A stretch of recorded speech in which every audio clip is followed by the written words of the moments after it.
Hello and welcome to another episode of Train Sim World 2, where I'm doing my best to drive virtual locomotives without causing major disaster. Or do I? Anyway, before I begin, I'd like to remind you to hit that subscribe button if you haven't done that already, and follow up with bell button to turn on the notifications and stay up to date with my latest content. I would also like to encourage you to join my Discord server, where you can interact with me and other Train Sim World fans, talk about the game in general, share some cool mods, or just chill. You can find link in description down below the video. So, welcome back. We are about to begin one of the two missions that are still remaining in our Sunpatch Great journey. Are you excited? Yes, I hope you do, because I am. I am very excited. Soon we will be able to finish with Sunpatch Great and move on to perhaps another scenery. And I just began to think about what kind of scenery should we move on to. So if you are watching this video, well, stick your ideas in comments down below, or jump in on my Discord and we can discuss further options. I will probably put up a vote somewhere soon about the next scenery I should pick. So before we begin today's episode, I will showcase a little bit what kind of choices we might have. Right, so let's get into the game window. Right, I am currently at Sunpatch Great, but let's switch the route and let's see what I got. So, from the choices we will have for upcoming content after we finish with Sunpatch Great, we got Schnellfahrstrecke Köln, which is part of the base game. Obviously London Underground Bakerloo line. I'm not super keen to play it myself, not the fan of Tube, but there are some fans out there that really enjoy driving in the Tube, so I might as well do some missions from this side. I will definitely at some point jump into that, so why not? I can create some content, and perhaps I will develop some love to this kind of trains. We got Peninsula Corridor, Main Spessart Bahn, I hope I pronounced that correctly. Northern Transpennine, I'm really keen to do that eventually at some point. Long Island Railroad, my pronunciation sucks today. And Great Western Express. That's what I got currently. I might eventually at some point invest in some DLCs, but for now we got plenty of content here, and I think we can stick with what we got. Anyway, without any further ado, let's jump back to Sunpatch Great and let's begin G089 Grain, Chicago to Brunswick. There we go.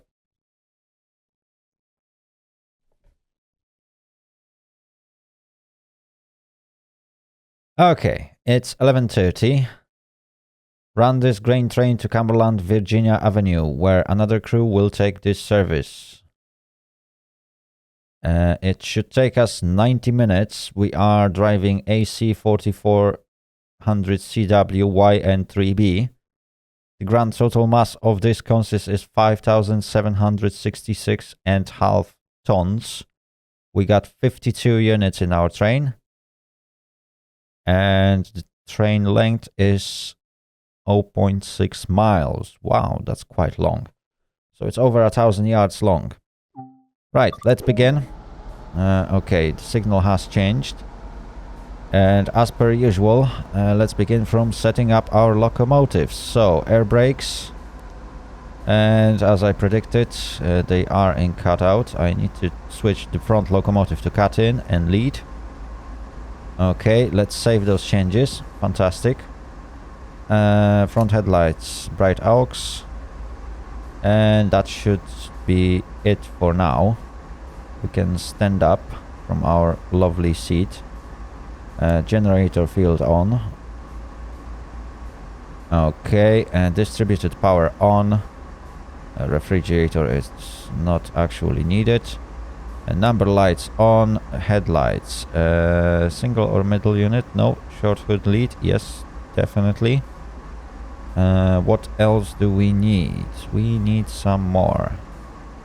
Long hood headlights can be off. We don't need those. The weather is just perfect. By the way, let's sit back in our seat and let's check how our train looks like. Okay, we don't have any units at the end, so we will just set up the second locomotive and we should be good to go. Right, for this kind of mass, I believe we will need this locomotive to provide us with some power. So as always, to set it up, we need to turn off engine run, generator field and control in the second locomotive. Air brakes should be set to trail. So let's just check it out. No, dismiss. Oh my goodness me. There we go. Yeah, it is set to trail. Okay, fantastic. So that is it. We don't need any headlights. In fact, we don't even need a radio. Short hood headlights on, long hood headlights off. There we go. We don't need distributed power. We might turn on number lights, and that is a long hood trail. There we go. Fantastic. So we got everything set up for this one. Let's double check. Automatic brake handle off. Fantastic. Independent brake is released. Right, so this unit is also ready. It should give us full power and full brakes. It will also contribute to recharging those brakes, if I remember correctly. Unless there is anything that I need to set up to actually do that. Dynamic brake is on. Perfect. Right. So, with this setup, we can now get back to our unit and begin our journey. Right. This is set up. Let's quickly check if I got everything. We don't need radio for this one. Okay, lovely. So, reverser forward. Automatic brake release. Let's wait for the brakes to charge up. Independent brake is also released. Perfect. And now we should be ready to go. Are we? Looks like we are. Okay, I can hear the compressor working.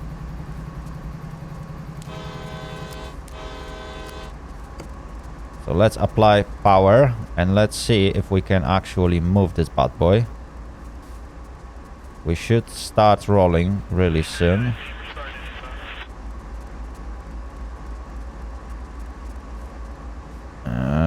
Can we roll? Well, first gear is not actually letting me roll in, but we are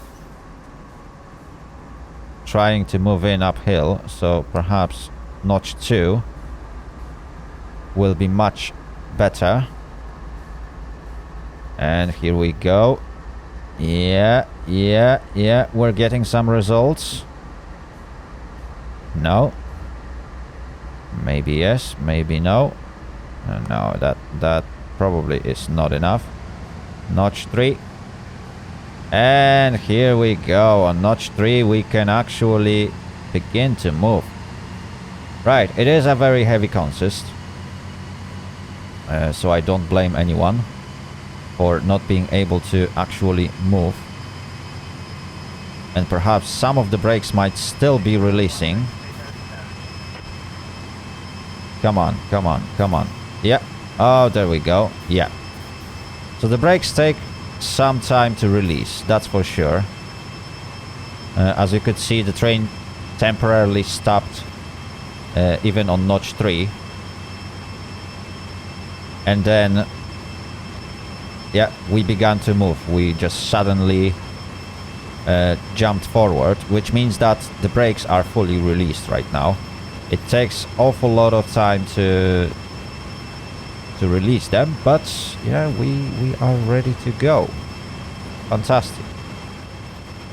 Right. For large chunk of this scenario, I will try to move from cab view, because it seems to be quite convenient. I really enjoy to actually drive in a cab view as it's supposed to be. I can always obviously drive from external view, which, as you can see, looks quite nice. But we've been driving in that view for quite a long time in previous scenarios. Okay, let's grab a quick screenshot as I'm on it. Okay, last wagons are moving out. Perfect. Okay, we should be good to go. We are on notch 4, climbing uphill. Where we are going? Garrett Main number 2. Okay. Where are we? I think... Oh, yeah, I think I know where we are. So it's gonna be a typical route. Unfortunately, not much new will happen during this scenario. But we pretty much traveled along entire route anyway. So it's gonna be pretty standard service. It should take us around 2 hours to complete, if I remember correctly. As long as there is no longer stops, as long as we won't be held on any red signals, yeah, 2.5 hours should be quite accurate prediction for this scenario. So 90 minutes is far away from it. Right, I perhaps could use a little bit extra power. Notch 5 it is. Right, do I have distributed power on this one? I should have. Yeah, there is distributed power. But for some reason I don't really feel like I get that extra power from the second locomotive. We are on notch 5 already. And it seems like, yeah, we are not speeding up. I'm absolutely sure that second locomotive is properly set up. So it is just a weight of this cargo that is being a problem in this case. That's why we have that much problems. That's why going past 15 miles per hour requires us to actually get to notch 6. Wow. Wow. That is something. Right. But we are going forwards. Obviously, going downhill after we go through sand patch will be some sort of a challenge. But with dynamic brake, we should be good to go. Okay, I can exit this screen. I don't need it. Perfect. Right, so I guess all we have to do now is sit down, relax, and enjoy the ride. As always, I will try to limit the edit to eventual like cutoffs of things that I say wrong, or informations that I might provide wrong by any chance if I'm doing a commentary and I get carried out in my thoughts. But other than that, yeah, I will leave you with this nice and enjoyable ride. There's not much to be said today, to be fair. Or is it? I don't think so. Like, it's kind of slow and nice day for me. I'm not sure how your week went and how was your day, but well, I hope it was great. And with release of this video, I hope it just become better. Anyway, we are on notch 6. Speed is increasing, which is nice. Right, what do we have here? Okay, 50 and 45. That sounds good. Okay. Looks like this is gonna be pretty standard. Right. That's very nice. That's very nice. I really wish this game would have some sort of encyclopedia inside with the traffic rules that applies to the routes that you are driving on, so you can look through the signs, signals, and actually learn something out of it. I really wish this game would have something like that. I know there is like in-game forums where, like, reading through all that stuff that people post, you may eventually figure that out, or by just playing the game itself you can figure out what various different signals means. But it would be nice to actually read about those traffic rules and find out yourself how to improve. Because I've recently been feeling that even if I would turn off the UI elements, I don't really feel that confident to drive in Train Sim World. Mostly because, like, I don't really know the traffic rules on that specific route. Obviously, I know some of the signs by driving on it for quite some time already. But it would be nice to eventually get that extra improvement or ability to improve. I could eventually Google up those traffic rules. I'm not sure if they are uniform to all American routes. That would be another, let's say, question I got about this. Yeah, I'm not sure how traffic rules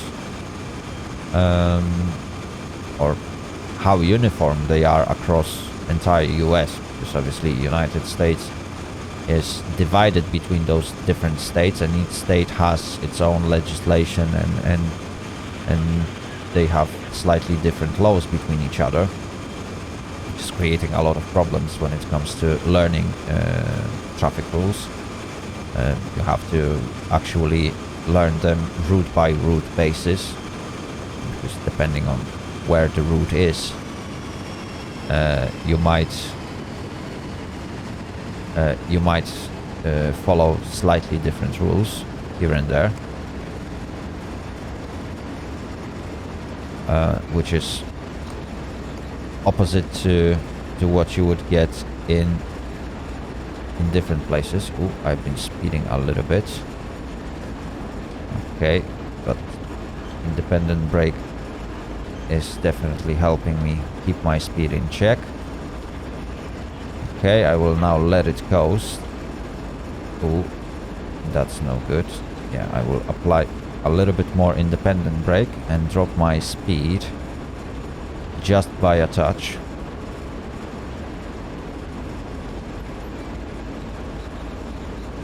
Just in case the route will go downhill. I lost some points on that, but I'm not too bothered about points anymore. I still wish to finish this scenario with a gold medal, don't get me wrong. Oh, Ooh, that was another jump for over speed limit. That's interesting. Okay, we are going uphill now. Let's apply Notch 2. So that some power will be eventually provided.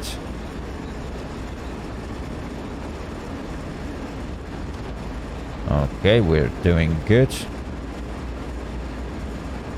Solid 30 miles per hour. That's perfect. Right, speaking of traffic rules, I've been trying to do that Northern Transpennine the other day, not in Train Sim World 2 though. It's been back before Train Sim World 2 was released. I've been playing Train Sim World 1. And from what I remember, Transpennine Express is on a route with like slightly older signaling and signs for UK, for example. And in various different parts of UK, different signaling and different like safety measures are being used. So obviously learning all those rules will take some time. That's another example of like non-uniform rules across a country. I'm not sure how well it applies, for example, to German routes that are present in the game. Again, there is some newer and older signaling that I would need to learn. I believe it will be slightly easier to learn German rules for me, mostly because they are very similar to Polish rules, which I feel quite confident in driving, as you can probably see from my Train Driver 2 videos, if you watch them. And yeah, cool. If you don't, well, check them out. They should pop up on top right corner of your screen quite soon. If I won't forget, I will probably stick them in that moment. I'll try to remember that at this time I should advertise them. Yeah, so top right corner of your screen, they will eventually be announced there. Strongly recommend checking them out. It's a really nice game.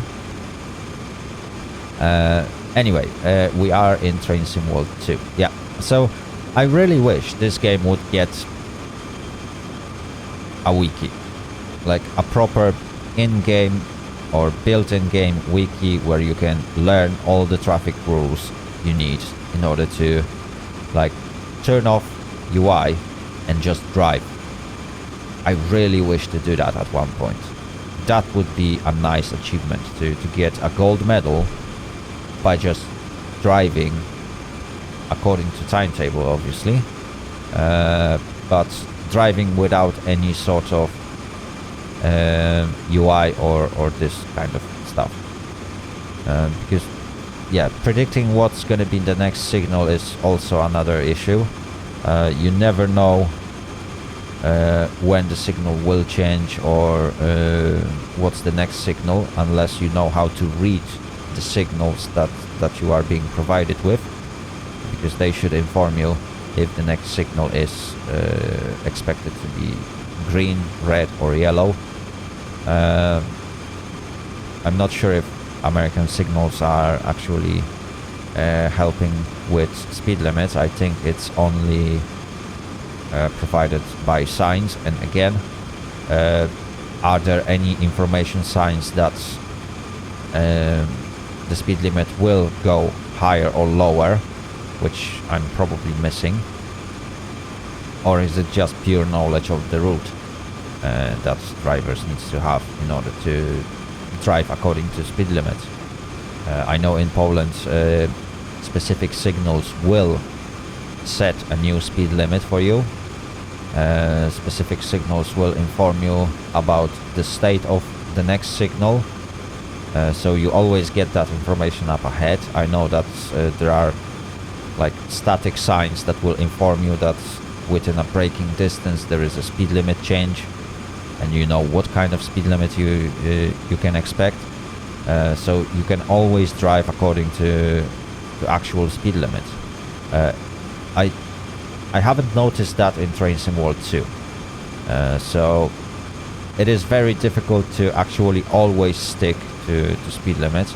And obviously Train Sim World 2 is constructed so that as soon as you pass signal at danger, you're done for. The scenario is over. You have to start over again. So driving without UI would be a great challenge.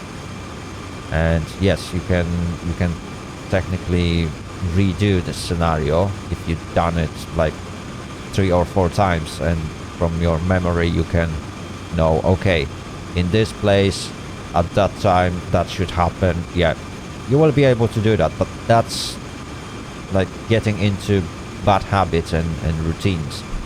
I would prefer to learn how to drive according to traffic rules, and whichever scenario I would load, or if there will be any new scenario that pops up, I could just jump in and follow the traffic rules and be able to complete this scenario with some sort of good accuracy. That would indicate that, yeah, I understand and know the traffic rules. So far I don't actually feel confident in doing so in this game, which is sad. Anyway, we're on the road. We are approaching garage main number 2, 1.2 miles to go. We did went a little bit above the speed limit at one point, but for now we are good. And we are traveling much slower than we can, but the route is not exactly even. As you can see right now, I'm going downhill, which is going to push my speed forward. I will reduce the throttle. Okay, the next signal is yellow. Oh, now it's green. Fantastic. Right, so that helps. I can just carry on. I can stay on this track. Good, good, good, good. Alright, so developers said it's 90 minutes long scenario. I doubt it is. Before we will get to Cumberland, yeah, it will be a solid 2 hours. It takes roughly around 1.5 hours to get to Cumberland from Sand Patch, and we are yet to arrive at Sand Patch. Right now we should be at Yoder, or we should be approaching Yoder, in fact. I don't know why they named it Garage Main number 2. Perhaps that's how this place is called, but yeah, we should be approaching at Yoder. Right, or approaching Yoder. There we go. Let's leave it on notch 3. I think, yeah, the train is picking up speed. Let's drop it to notch 2 so I can keep the speed I have. Because I don't remember. I think we will be going uphill from now on. Yeah, we will still go uphill. It's gonna help. I will be able to use some more throttle. And obviously as soon as we reach Sand Patch, we will start to use dynamic brake to slow entire train down. We will help ourselves with automatic brake, and this way we will try to get to Cumberland. But obviously after between Sand Patch and Cumberland, most of that downhill route has a massive speed limit of 20, well, a very low speed limit of 25. So yeah, it will be a very slow ride. Anyway, right, we got into March of 2021. How is this year treating you guys so far? Because for me it's like meh. I would say. There are not too many revelations. Obviously, various different countries, especially in Europe, they are rolling out those vaccines finally. So I guess the times are about to change, and by the end of the year we might start to get back to some sort of normality, as much as you can describe normality right now, because obviously people throughout past year, people got into various different habits. They had to switch to like online shopping and order based shopping. So I wonder how this will impact the new or the new old reality when things will calm down, when restrictions regarding COVID will be lifted. I really wonder how things will look, how much people moved away from standard brick and mortar stores towards like online shopping, and how much this will affect various other industries.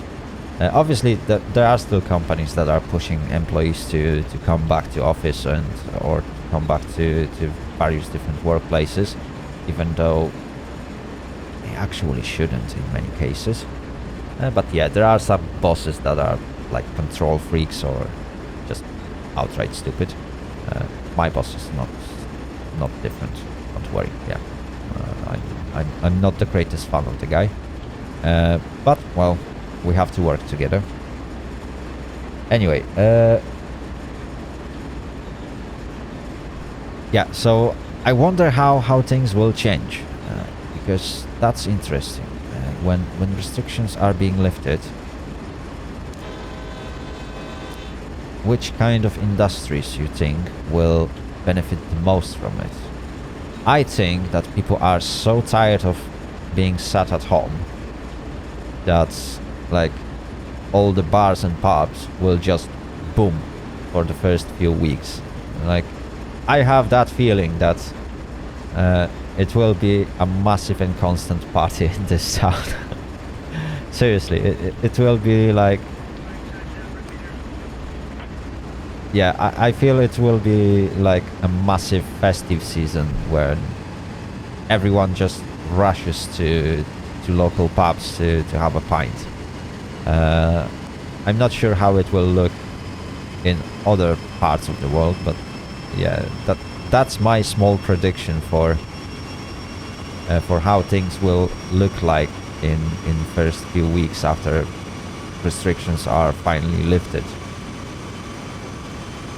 when people will feel safe to actually socialize again and like get back to more or less normal life, as much as everyone has normal life. Yeah, that's very interesting. I'm really wondering what will change. From what I remember, as soon as new plans for lifting restrictions were announced 2 or 3 weeks back, I think,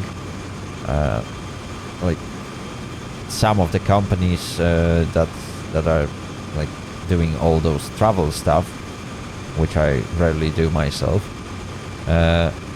like they encountered like 500% increase in bookings and this kind of stuff. So yeah, people are definitely willing to go on a vacation. So I think that's another industry that will boom for the first few weeks or months after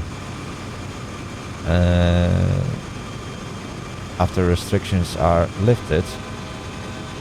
It will probably be pretty hard to go on a vacation anywhere, because every place will be either packed or everything will be booked completely. Oh dear. Yeah, so those are quite simple predictions. Ooh, okay, we can go up to notch 7. Yeah, we definitely struggle to go uphill with that train. Thankfully, all we have to do is to get to Sandpatch. In fact, let's go up to notch 8. Let's use full power of this units. Yeah. 20 miles per hour, and that's it. Ooh, this is gonna be tough.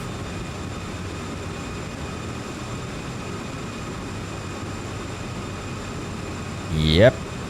Well, that's what 5,700 tons will do. Yeah, even those two locomotives, which are very powerful, they got how much? 4,000 horsepower each. Yeah, it's a real struggle for these two bad boys to actually pull this consist. Oh dear, oh dear, oh dear. It's gonna take a while before we reach Sand Patch. And then we have to go downhill to Cumberland, and this is gonna be a wild ride, I guess.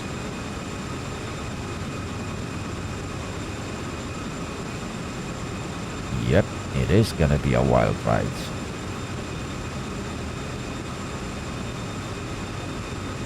Alright, we're getting there, we're getting there.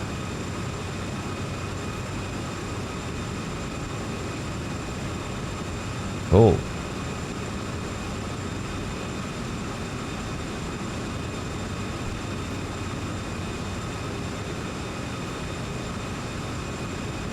And there we go. We are actually gaining some speed. Perhaps the increase is not massive, but we're getting there.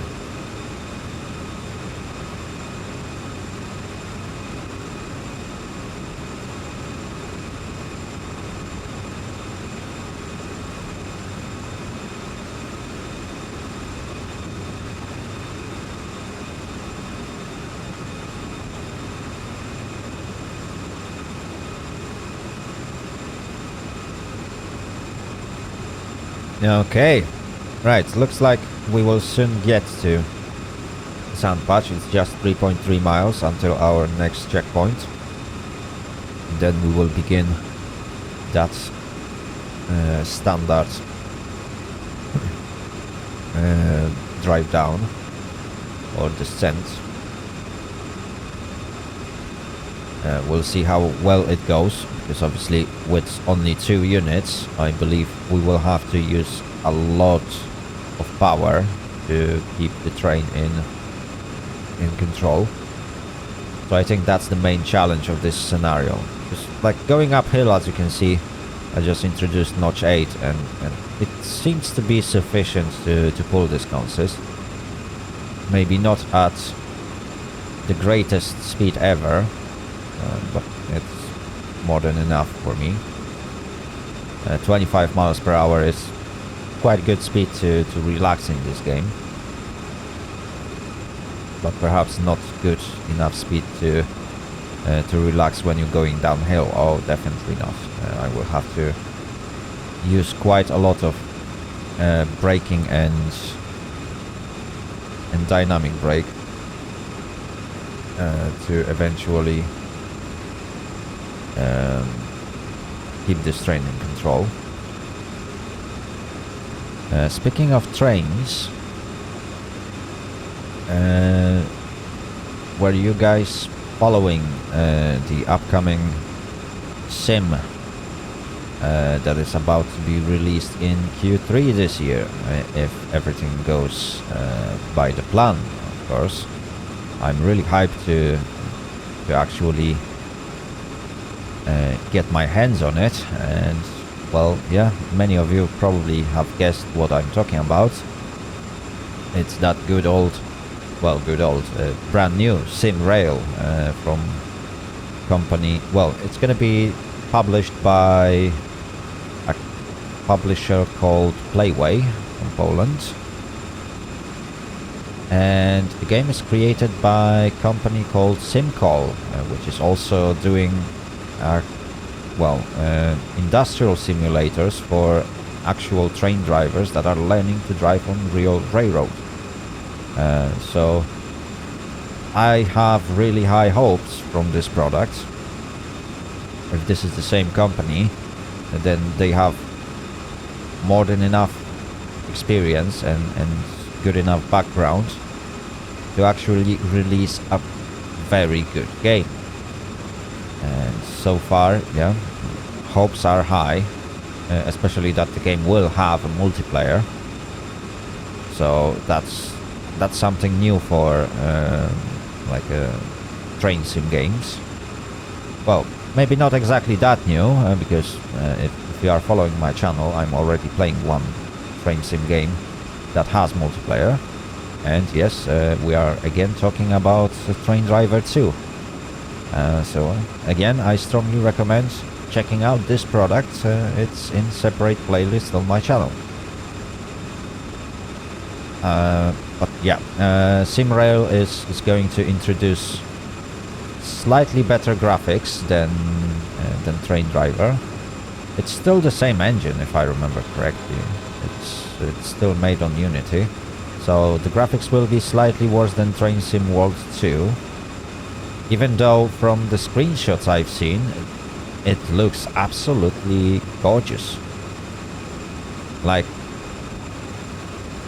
developers are really pushing this graphics engine to its limits, I believe. I hope the optimization will be same as good as the quality of the graphics. And that will allow more people to actually play it, because, well, while Unity can look beautiful as every other engine, it's probably gonna be resource heavy if you make it too beautiful, and that's what I'm afraid of. That the game will have massive performance issues, which will remove some of the users from the community, but because they won't be able to run the game, which also means that, well, they will automatically stop playing, or they will never buy the game, and that's what I'm afraid of. Because, yeah, I've seen the graphics. Obviously, it looks much different from the trailer right now. It definitely improved a lot, and I'm really excited to see some more content out of this game, like some new trailer perhaps, or anything that will showcase how the game looks in current state. And because we are in March, which is basically, well, the end of this month is end of Q1 2021, and the companies will try to showcase like some things from what they are working on, and I'm really excited to see some news about this game.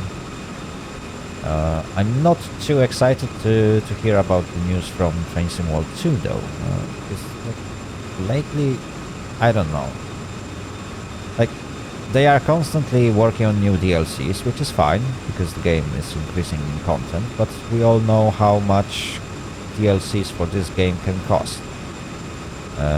Each of them costs like 20 quid. I'm not sure how much is that in US dollars. It's probably around 30 US dollars. And yeah, it's I don't know, it's quite expensive, to be fair. It's like, providing that I bought the game itself with 3 routes included, for about 22 pounds, or for about 20 pounds, can't remember exactly how much I paid,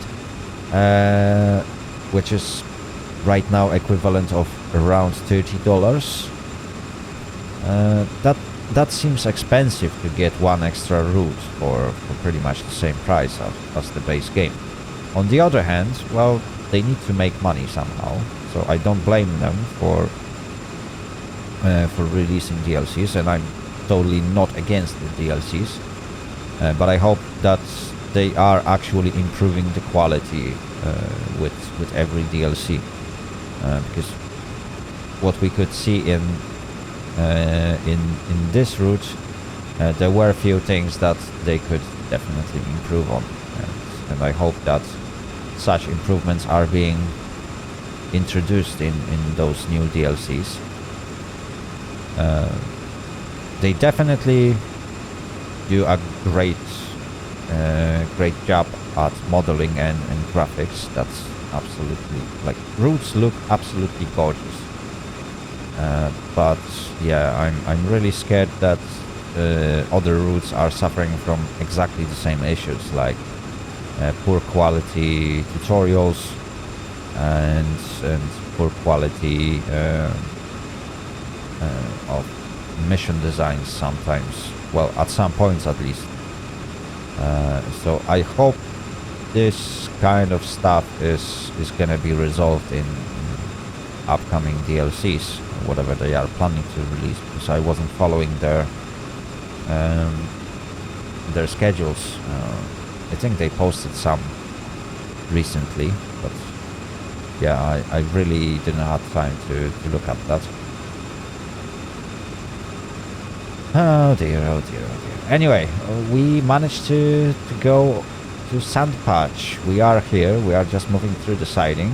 0.8 miles until we will begin our descent. Oh dear, oh dear, oh dear.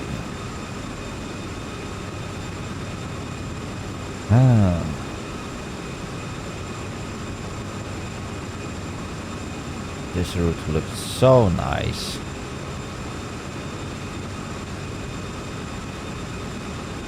And I'm not gonna lie, I got very mixed feelings, because I know that after I finish the next route, which is gonna be obviously the next episode, I will have to leave this beautiful place for quite some time. Obviously I can always come back to those missions, but yeah, I will definitely leave that place for quite some time. And this area is really, really nice. I will really be missing this scenario or this route. But on the other hand, I really know that it's time to move on. We need to head on and discover other things that are to be discovered in this game. And part of me is sad that we will be shortly leaving this beautiful place, and part of me is happy, because like, a change is, well, you can say change is always a great risk, but yeah, it eventually ends up being good, I guess. At least in most cases for me, a change was pretty much always a good thing to do. It's always good to do it from time to time. Yeah, so I guess it will be refreshing. So yeah, those mixed feelings. That part of me that looks forward, and that part of me that looks backwards. Right, okay, we reached next objective, and there we go. Our next goal is Hindman, 13 miles to go. We will be going downhill. We are on the right track. Speed limits on this part of the route will oscillate around 25 miles per hour. Okay. I can actually let it coast.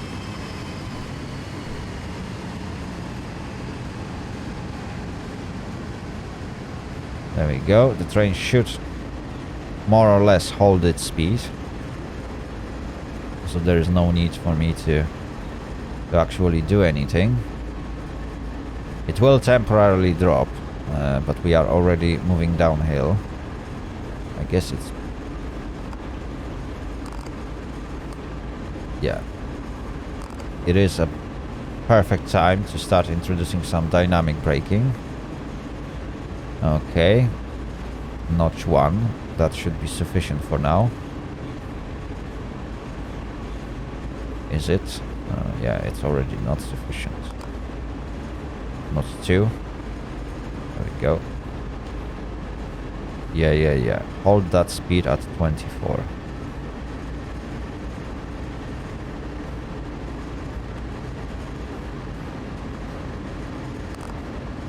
Ooh.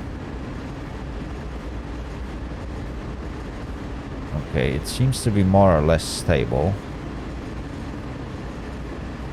But I think not all of the wagons entered that incline just yet. Yeah, let's go up to notch 3.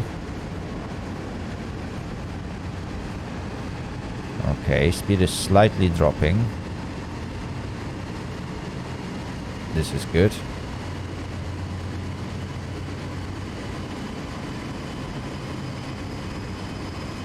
Nope, not yet. Yeah, it's jumping between 24, 25. Oh, it went down to 23. Yeah.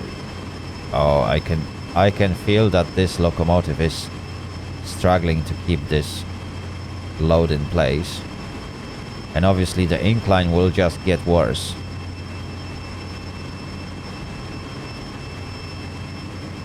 It will get steeper and steeper. Okay, 30 miles per hour zone. But soon we will get to an area which has even steeper hill to go through.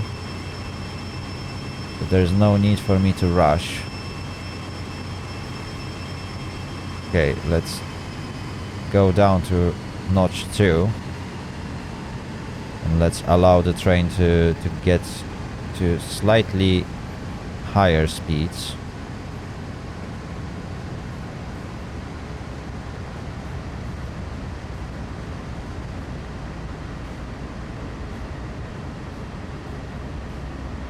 Okay, the incline is getting worse. So the wagons will soon start to push on me much harder. It's currently at 1.4%. Speed limit remains at 30 miles per hour.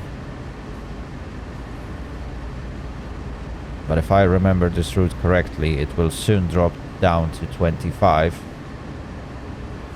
And I don't want to go over the speed limit. Okay, yeah, as more and more wagons entered that high incline. As you can see, my speed is slowly climbing. That's very good. 23, okay, notch 3. I will try to keep my speed below 25. I feel that's pretty good speed to go along this route. Okay, the incline is 1.7, notch 4. I will surely need that.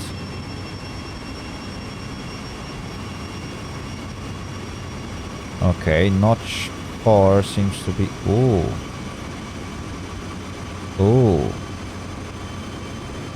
Okay, all the way to notch 8.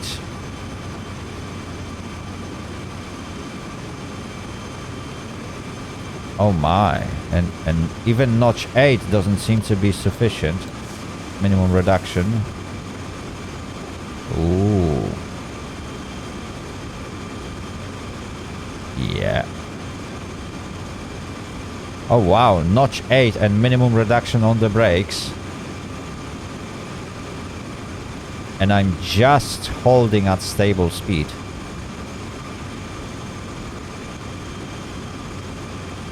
Okay, now it's dropping. Oh dear, yeah, so that descent is definitely going to be a bit of a challenge. I will drop the speed down to 22 miles per hour.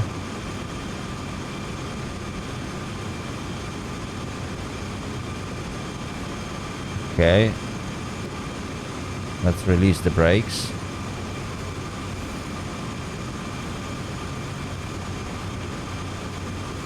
Okay, that's good.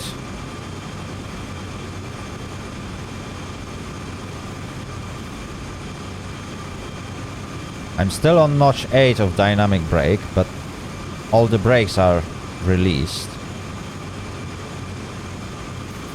And yeah, and my speed seems to be quite stable right now, at least for the time being. The incline is getting smaller for a short period of time. Oh, okay, there is a whistle board.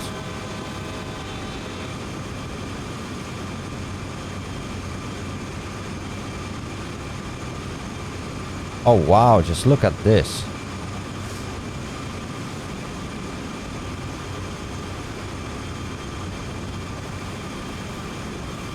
Wow, even though I'm on notch 8, I still need to use automatic brake.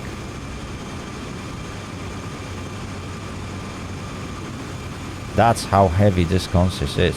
Wow. Yeah, so the first part was pretty calm. I'm not gonna lie.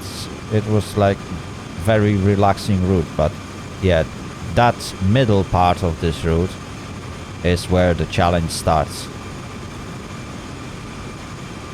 Okay, that's 1.7%. Wow, and you can see how rapidly the speed is increasing, even if we are effectively constantly braking at full power of dynamic brake.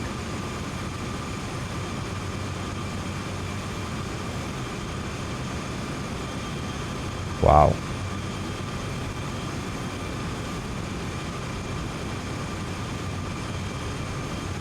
This is amazing. But, well, at least we are constantly able to carry on forward.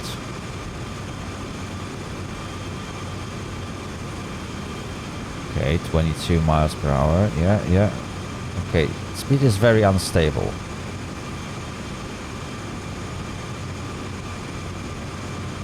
Oh, wow.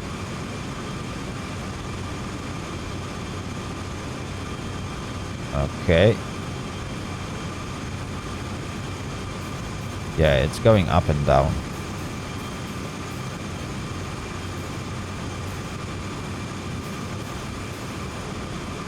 Okay, I should be okay.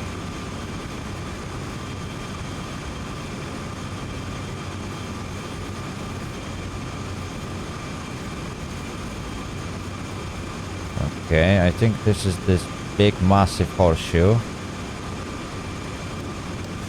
Okay, let's get back to minimum reduction and hold the strain in control.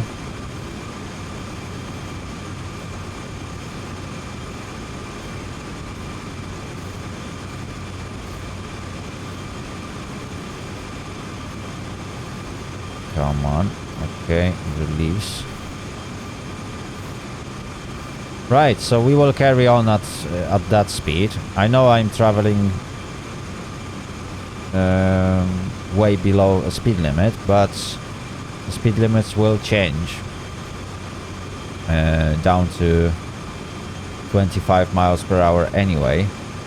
And if I would just rush into that zone right now, I will probably overshoot, because yeah, 25 miles per hour zone starts shortly after that 35, and that 35 is not even a mile long, which is kind of silly to even have that speed limit in place. I don't know, why would anyone put a speed limit on a distance that doesn't actually need a separate speed limit? I don't get it sometimes. I really don't get it.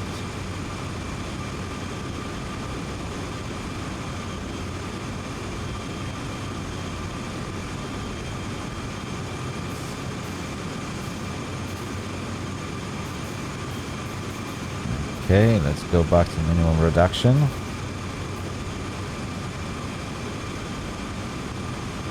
Incline is at 1.5.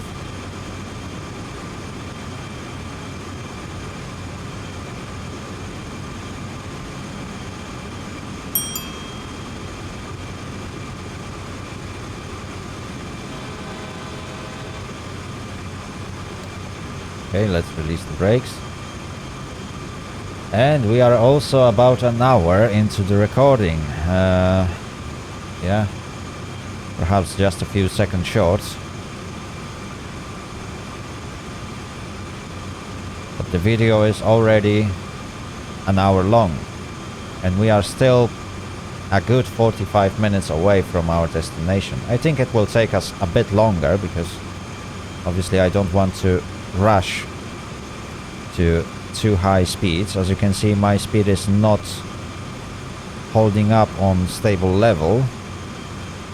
I now dropped it slightly lower than usual, and it's slowly increasing towards my goal of 20 something miles per hour.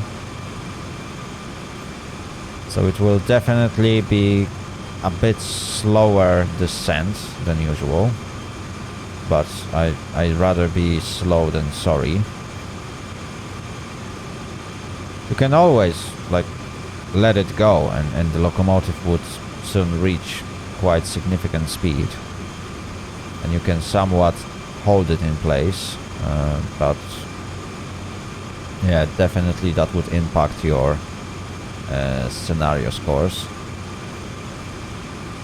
And that's why I'm not rushing to my final destination.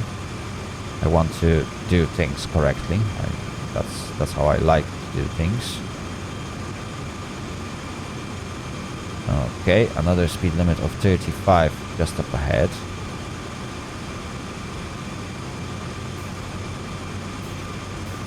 But I know it's not entirely true. Okay, we are back to 20 miles per hour. More or less.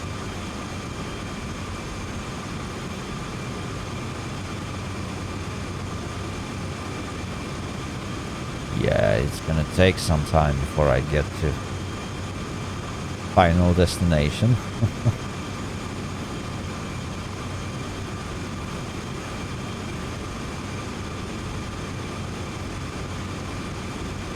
There we go, 23.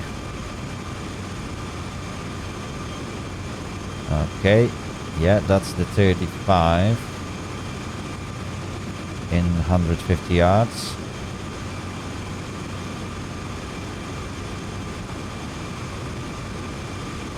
And I think the next speed limit board will be 25. Yeah, there we go. And it's just 60 yards. Oh, and I've been slightly over at that moment. That's no good. That's no good. I've been preparing for that moment for quite a while, and eventually I still lost, yeah, 15 points. Okay, not a big deal. But yeah, that's this route. For some reason, it's just designed in the way that that prevents you from doing things the right way. But definitely, just look at this speed, how unstable it is. Like it's going all over the place. It's not that it's raising or going down smoothly. It's really unstable.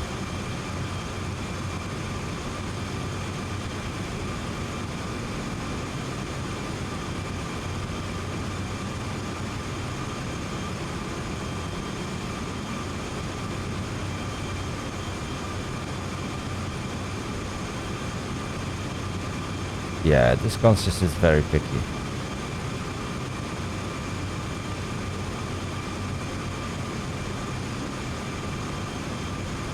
Right, but we shall continue at that speed for remainder of that descent, which is 9.5 miles at least. And that's 9.5 miles in a straight line. We are obviously not traveling in a straight line towards Hindman. So it will definitely take some time before we reach that place.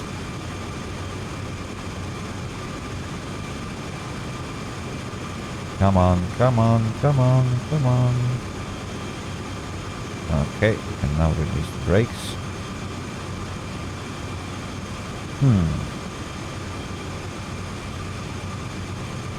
I wonder if instead of using dynamic brake, if I could perhaps introduce some independent braking. Would that help me hold things in place? It doesn't seem to be too stable.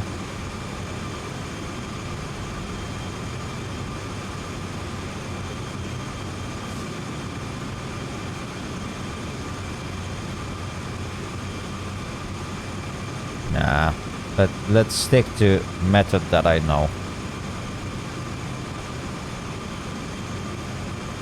Perhaps perhaps it's not the most efficient method, but it works.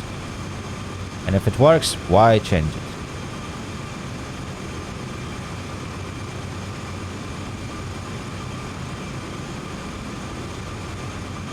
Okay.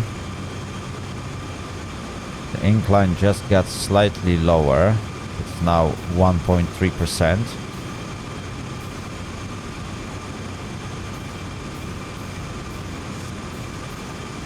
Let's go down to minimum reduction and slow down a bit.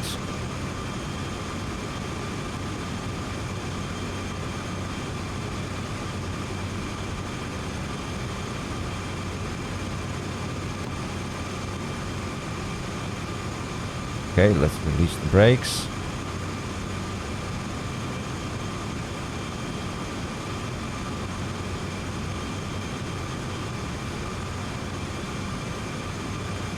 Wow.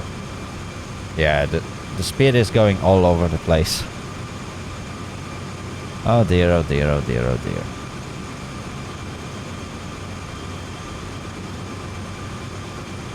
Yeah, that's basically the best part of this route. Like it requires constant attention from you. What we could actually notice throughout previous episodes. Every time you descend, you have to pay some sort of attention to it. Obviously, we used to drive some of the consists that required more or less. There's always some attention that you need to pay to that speed limit and to how your train behaves while descending. This one is, yeah, that's something new. I'm not gonna lie. Usually it's much more stable and like you can much more accurately predict what's gonna happen next. But right now, like, the speed can suddenly jump to 21 miles per hour and then suddenly drop to 19. So it's very unstable. For some reason my locomotives doesn't provide like probably a stable braking force, which is weird.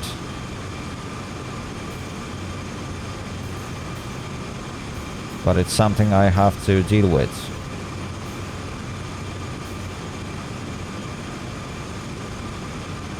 .3 miles to go.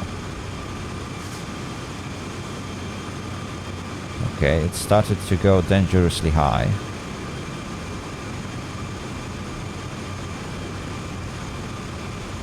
Let's drop it by a tiny bit.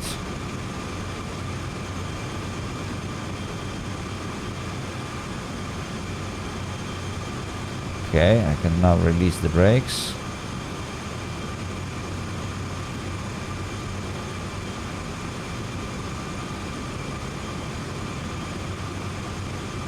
Yeah. It doesn't really feel that stable.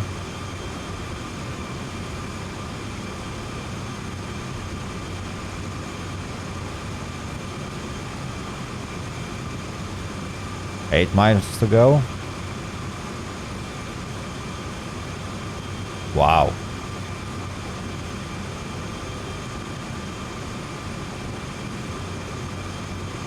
Come on, locomotives. You can do it. You can do it.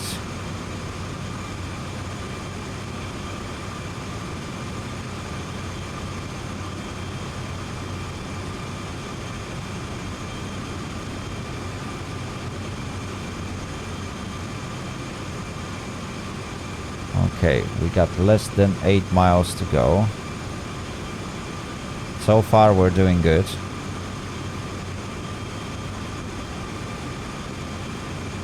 And soon the inclines will change. They will go slightly lower.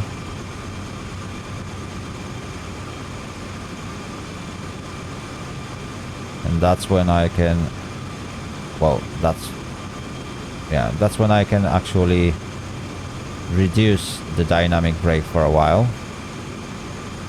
And I will have to pay much more attention to my speed, because looking how it's behaving right now,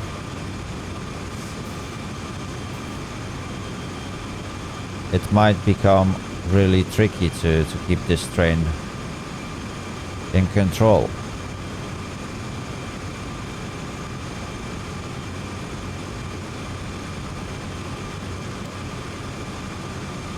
Okay, brakes are released. I'm still on notch 8, despite the fact that incline dropped down below 1%. Well, it's now exactly at 1%. But there was that section where it wasn't. Okay, it's back to 1.5. But I think it's gonna go lower behind that curve.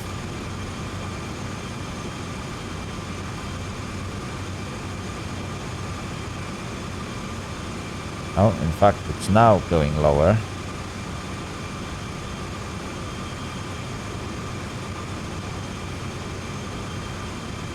Yep.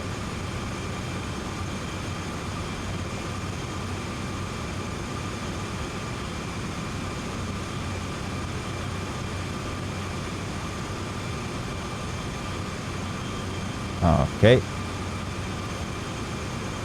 So far, things are looking good.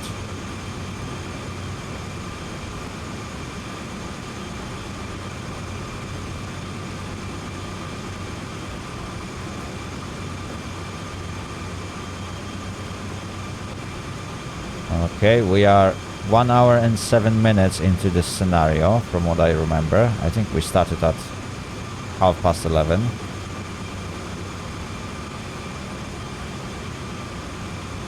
Okay, I think this...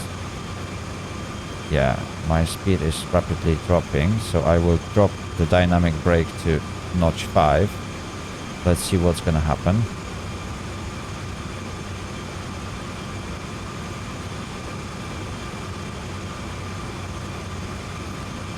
Okay, notch 4, and I'm still slowing down. Let's go down to notch 3 then. Now I can hear that the engines are slowing down enough so that the train can start picking up speed again.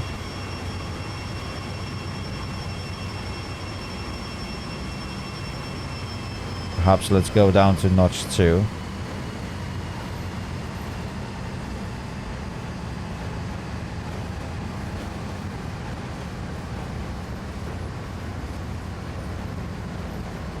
Yeah, I slowed down a bit too much, but I don't want to fully release the brakes. Okay, now it picks up the speed, more or less.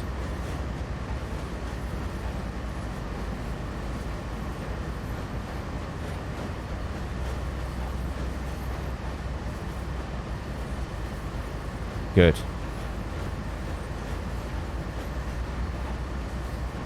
We are picking up the speed again. We slowed down a bit more than planned, but I'd rather be at my destination a little bit later than derail somewhere on the road.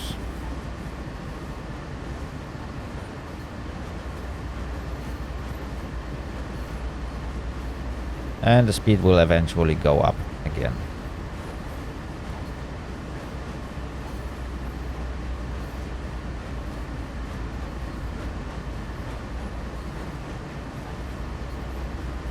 Okay, it is picking up. We are now at 15 miles per hour.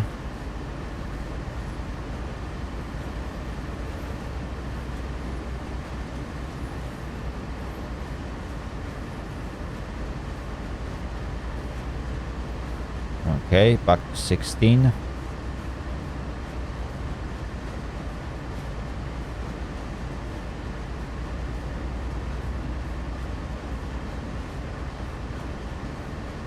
Where can I get there?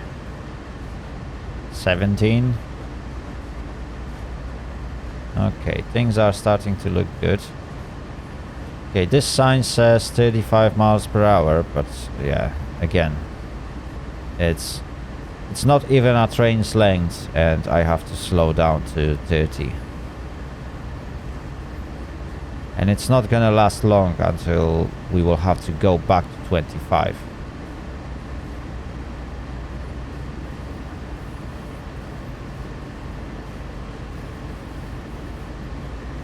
I'm not sure if that was intended, if that's how things look on the real route. Yeah, I really can't tell, but it seems a bit weird that speed limits would change so rapidly.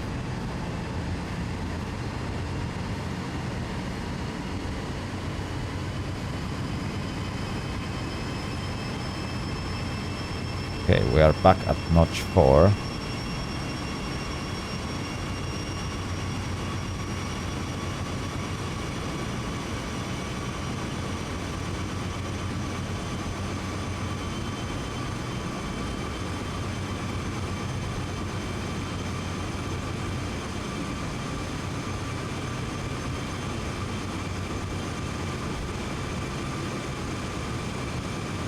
And it seems like notch 4 is holding us at the right spot.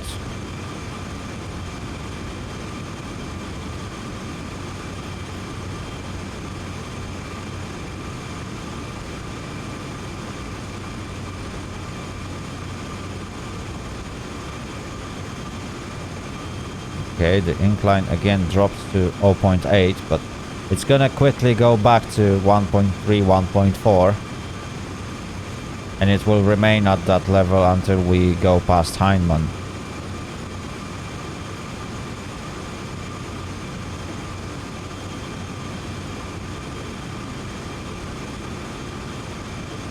Yeah, there we go. And it's at 1.2 again.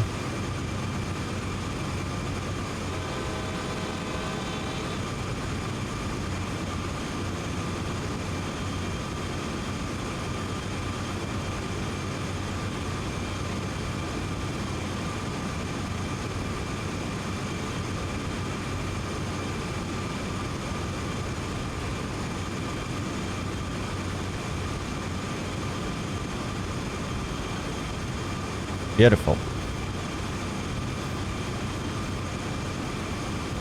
It seems like dynamic brake on notch 4 is much more stable than the one on notch 8. Perhaps I've been like using a little bit too much force, and that's why the dynamic brake couldn't hold me in place. I don't know. It's not that often that I'm actually using notch 8 on dynamic brake, so this is one of the first consists that I had to go down that low. So perhaps it was just my mistake, and perhaps I should have just dropped dynamic brake down to like notch 6, which normally is quite sufficient and excessive. Yeah, maybe that's the case, and the engines, instead of trying to roll the wheels back, they were reducing and increasing power. Perhaps that's why we had that high changes on my speed. I will have to test it. We'll see on the next part of the route when incline will go back to 1.4 if, for example, lower dynamic brake notches will give me more stable results. Because notch 4 seems to be holding more or less stable. Obviously As long as incline is at stable level, my speed doesn't seem to be jumping all over the board.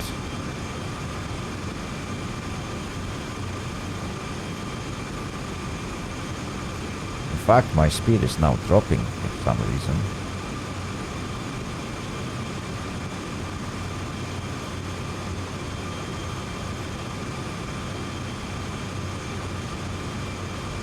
Okay, next speed limit 30.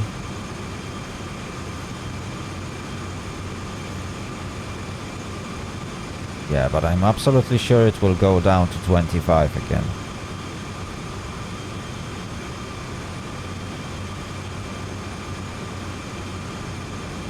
And behind that bridge, the inclines should go back to normal levels of like 1.2, 1.4.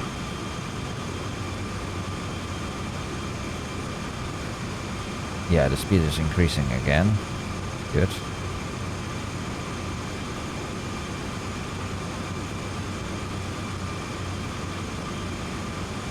There we go, back to 1.2.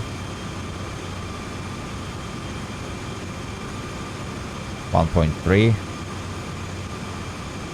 Yeah, it will only go downhill from now. Still got 5.4 miles to go before we reach Heinemann.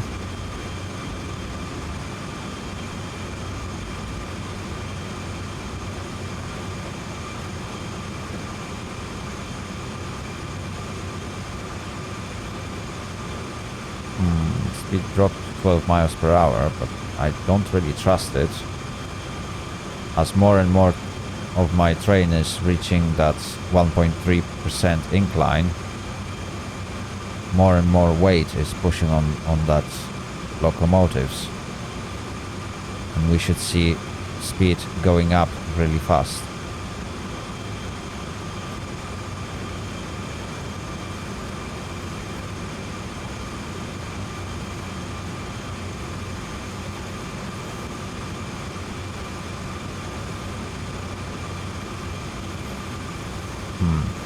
That's weird. Right. Let's go down to notch 3 so that the train can actually pick up some speed. Because traveling at 10 miles per hour is definitely not the most exciting thing to do. Okay, let's lower it down even further. Notch 2.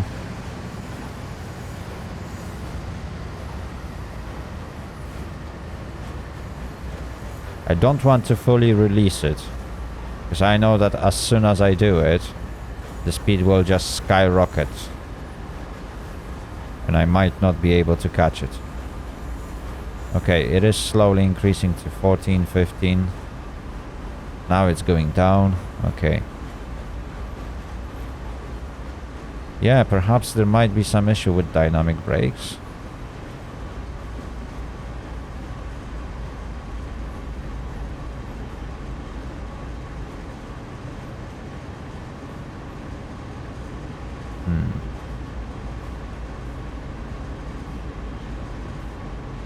That's interesting.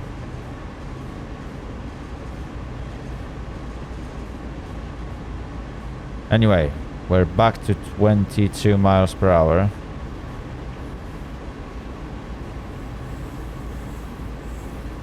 So that speed seems to be a little bit more appropriate. Next speed limit 30, but I don't really trust those speed limits. I think they are going to go down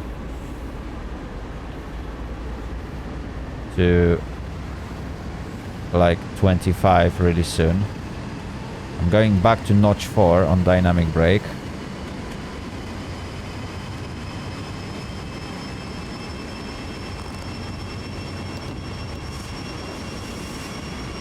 Okay, notch 5.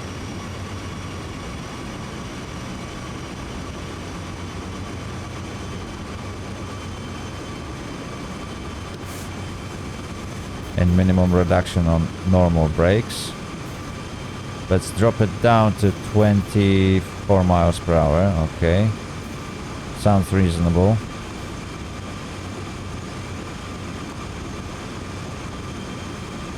Okay, back to notch 6.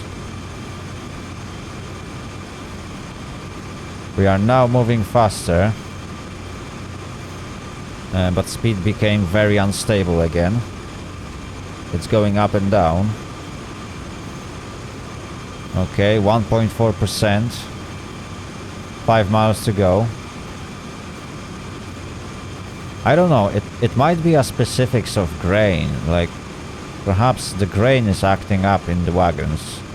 Like it's obviously this kind of cargo that will move around the wagon, more or less, and perhaps it's because of that grain and the way it's gonna act that we see so much of a jumps when it comes to speed. It still should be, I don't know, I would predict that heavy load of like oil or anything liquid would have this kind of impact on the speed. But grain, I don't know. It is a sort of like a powdered or things. It will act a little bit like a powder.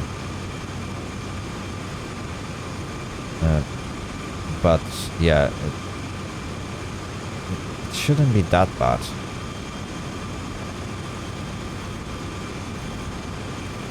I don't know. Perhaps that's how this type of cargo is acting, because any other train didn't have that issues.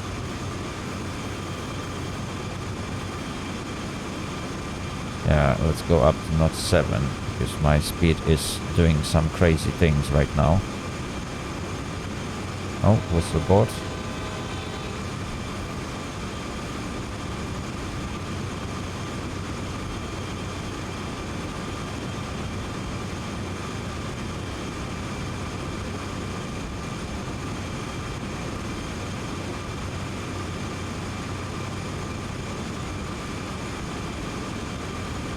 Okay. Things are looking pretty good. Let's introduce minimum reduction and drop my speed a little bit.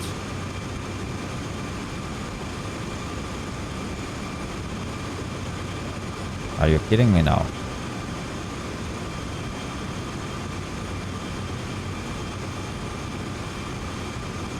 Notch 7 and minimum reduction, and my speed was still climbing up.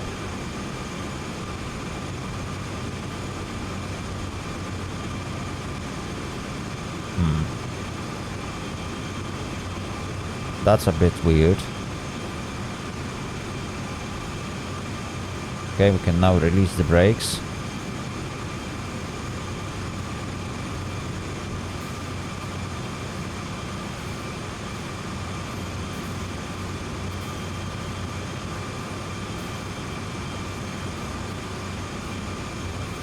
Yeah, the brakes are definitely acting up a little bit. But I should be fine.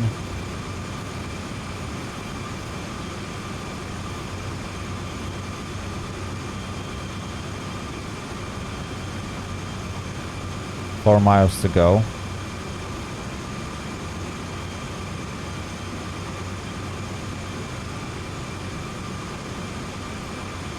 We're doing pretty good. The speed limit should change really soon, to be fair. It will go up to 50 miles per hour. So I'm not too worried about it.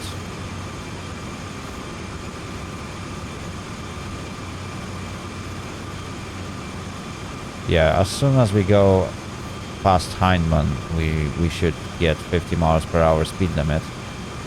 And that's when we will just fly this thing to Cumberland. Obviously, getting into the siding in Cumberland will take like good 15 minutes on its own. Because of 15 miles per hour speed limit.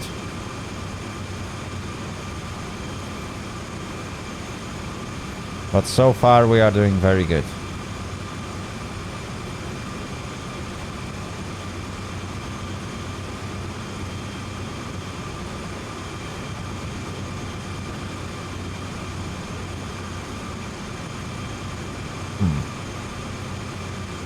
Okay, my speed is acting up again. I can't tell if it's climbing or not. I'm doing 15 miles per hour, and I have a feeling that if I will reduce dynamic brake by just a notch, it will just skyrocket all the way to 30. It's weird. It's really weird on how this is acting. Right, let's go to notch 6 and see what happens.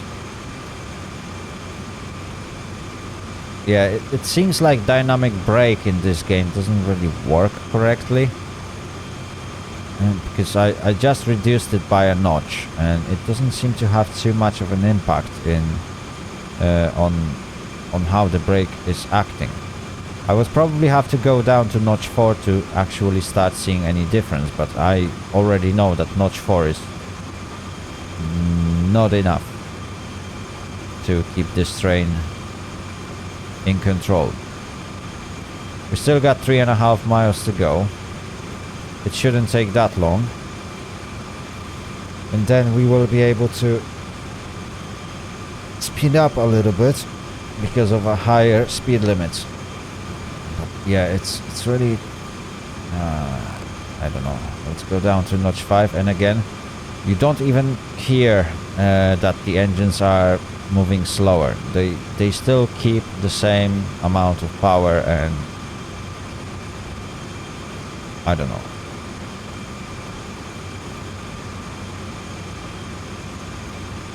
I really don't know what's going on.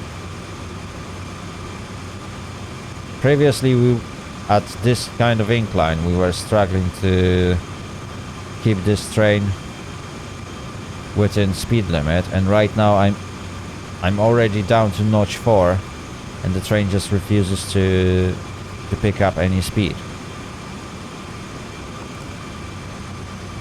But if I will go down to notch 3,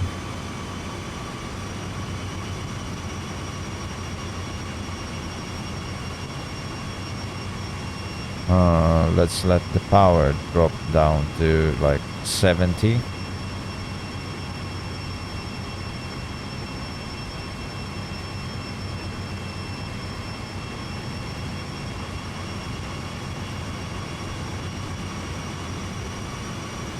Okay, and back to notch 4. Let's see if this will change anything in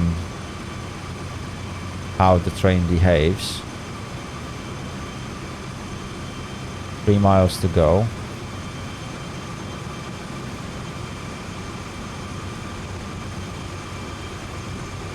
We are now doing 17 miles per hour, 18. Okay, the speed is increasing, which is good.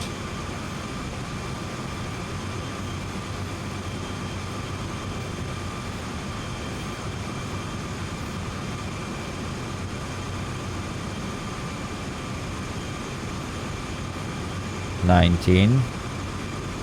All right. We're getting back to speed. It is slowly climbing, which is exactly the result I wanted. For some reason, dynamic brake on notch 6 refused to give me that result. But it's really amazing how the brakes are acting really weird. Like, at one point, notch 8 is not sufficient to hold this train in place. And right now I'm on notch 4, and that seems to be a bit too much. I don't get it. Why is the game acting like that? But yeah, that weird power application is worried me. Because, like, why would it work like that? It makes no sense.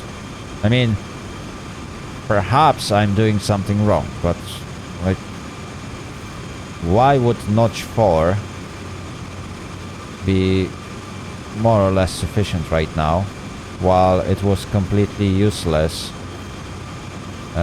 previously? And I'm not talking about the moment when I've been going down 1.2 1.7 to 1.9% hill. I'm talking about 1.5. Right, let's go to notch 5 and see if anything will change.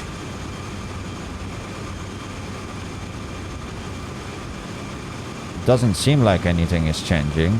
Speed is picking up again.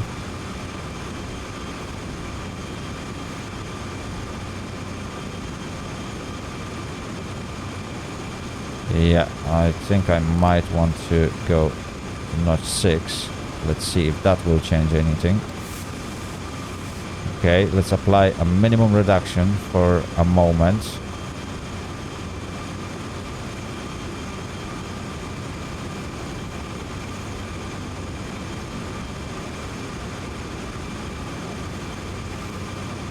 Yeah, the speed is like very unstable in this scenario.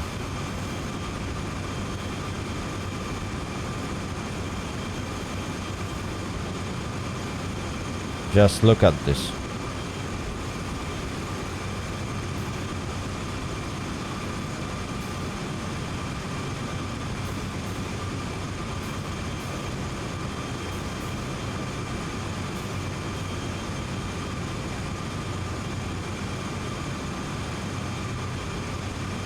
Okay, and now it's dropping rapidly. I don't get it.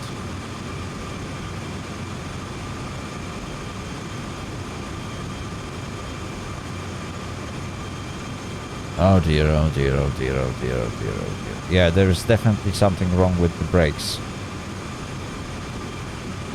Not the best scenario to be driving downhill if your brakes are not reliable enough. I mean, they do seem to hold my train in place, but they act very weird. That's definitely not unusual behavior of those brakes.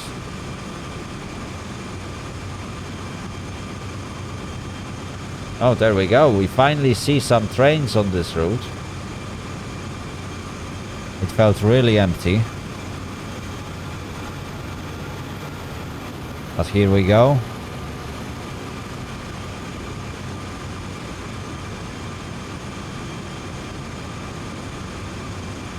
.9 miles to go.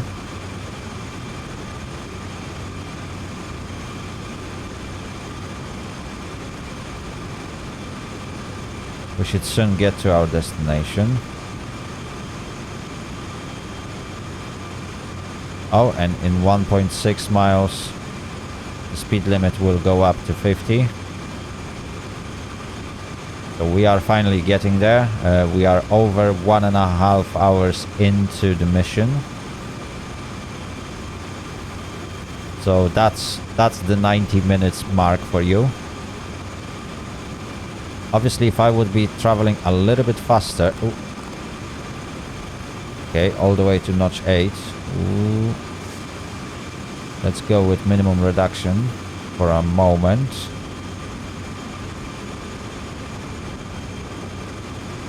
Just look at this. It's like... Yeah, something is definitely wrong with this train.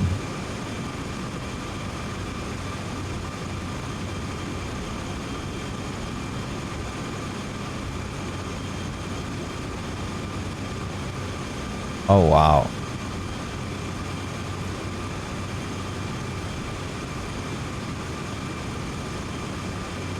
Right, so now I'm on notch 5. I'm doing 23 miles per hour. And let's see how the train will behave.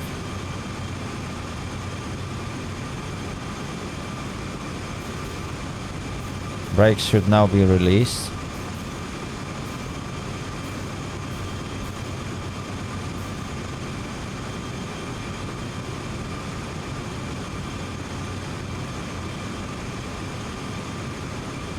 It's really hard to keep this train in place. 4,900 points. Wow.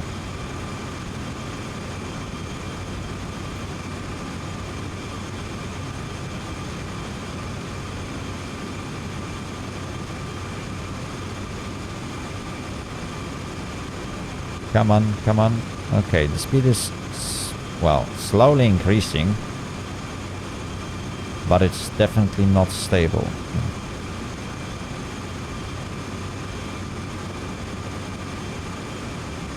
It's nowhere near that level.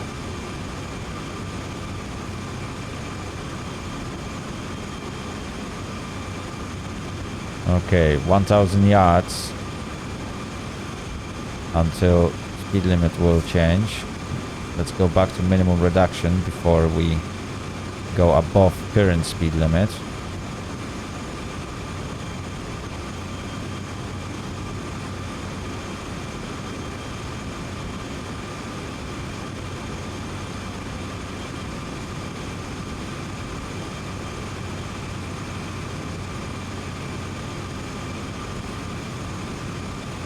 Okay, let's slow down to 20 miles per hour before I release the brakes.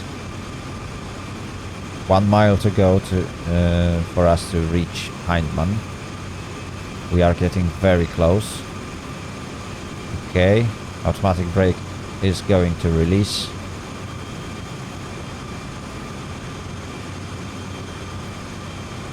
Okay, that's the siding in Hindman. We will soon be able to increase our speed.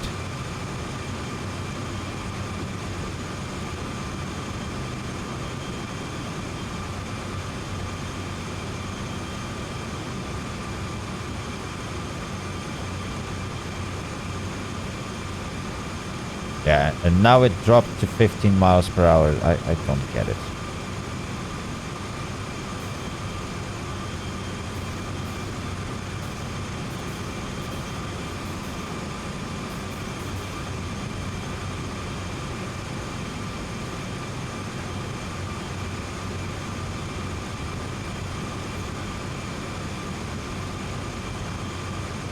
Okay, so in 600 yards, well, 600 yards, in less than 1,000 yards right now, the speed limit should jump to 50. And that's the moment when I will almost, well, basically I will fully release dynamic brake for now to let the train get to that speed eventually.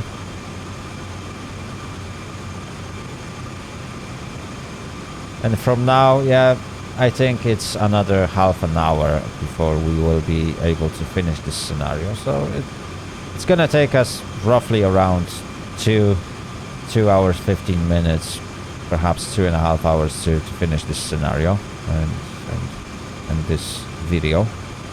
Just as I predicted at the beginning, it's gonna take us around 2 hours. Not too bad, pretty typical results. Okay, any second now. Speed limit should increase. We are in 50 zone for quite a while now.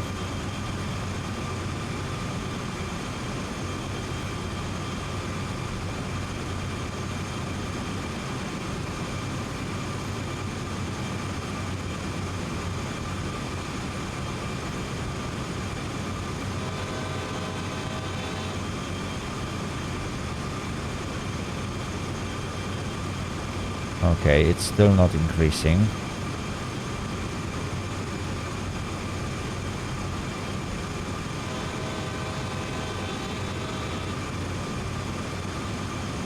Okay, there we go. All the way down to 0.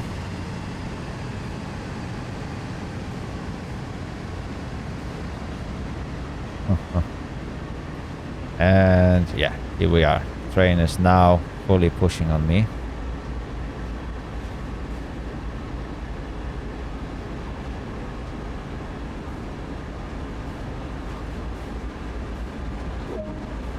Great. Objective completed. In fact, I wonder why objective markers are on. I'm absolutely sure I turned them off at one point.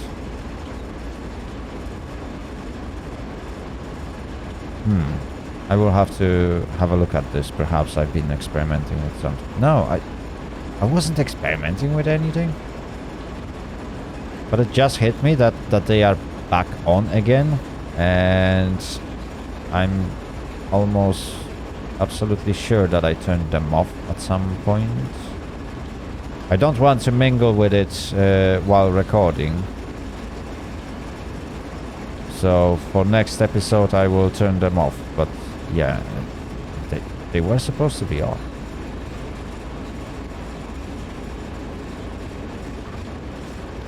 Oh well.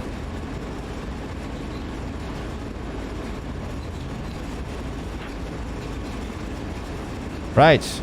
Anyway, we got 10 miles to go. We have to go through location LRC. Okay, that sounds good. Harness on, there we go. Oh, another train.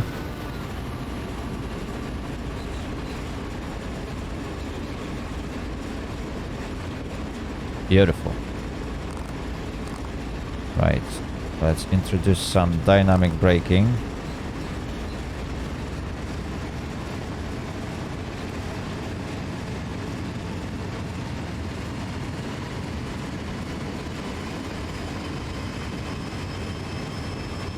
Very good. Oh.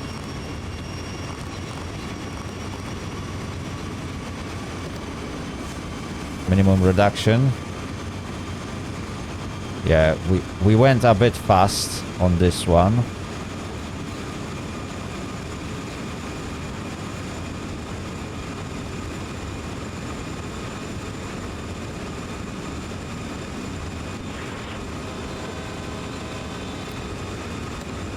Okay, brakes can be released now.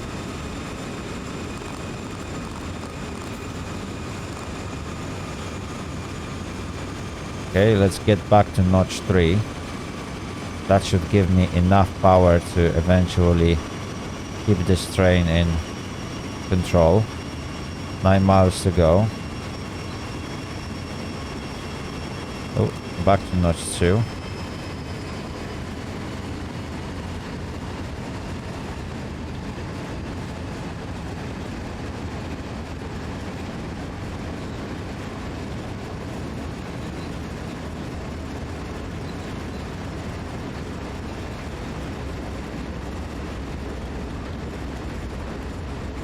All right, that looks good.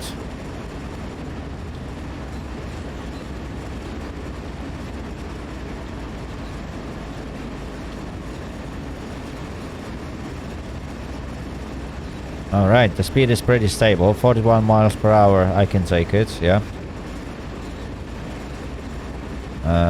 It will take perhaps a few seconds more to get to the destination, but I'm safe from all those jumps. So if the speed will suddenly jump a bit, it will probably not go above 50 miles per hour. And if it goes down a bit, it probably won't slow me down enough to make it significant. Okay, we are doing good.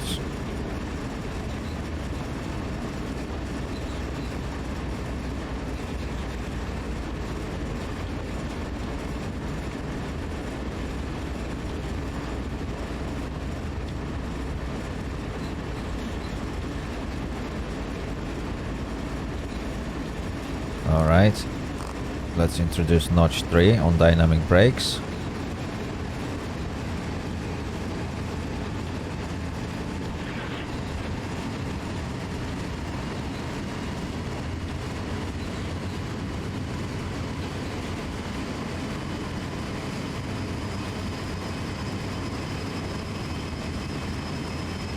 Okay, that's good.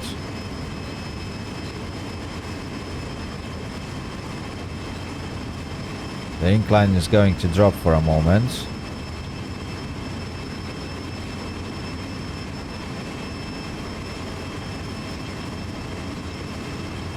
7.2 miles to go to our next destination.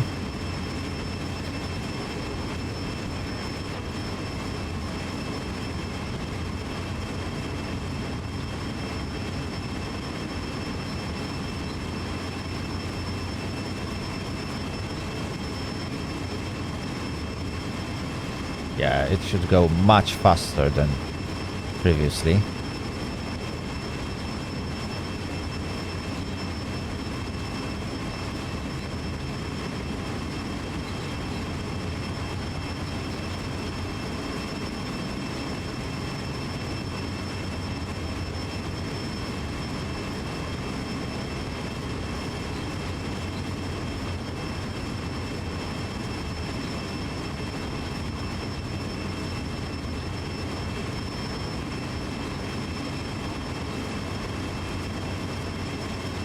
Okay, incline went back to 0.7. It's gonna hold like that for a while, and then we should enter pretty even grounds.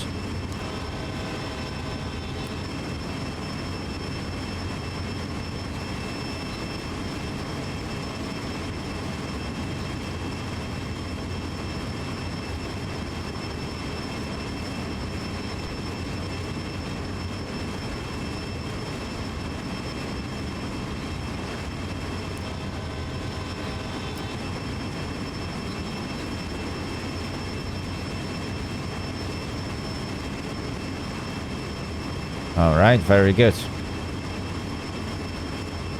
So far things are looking really good.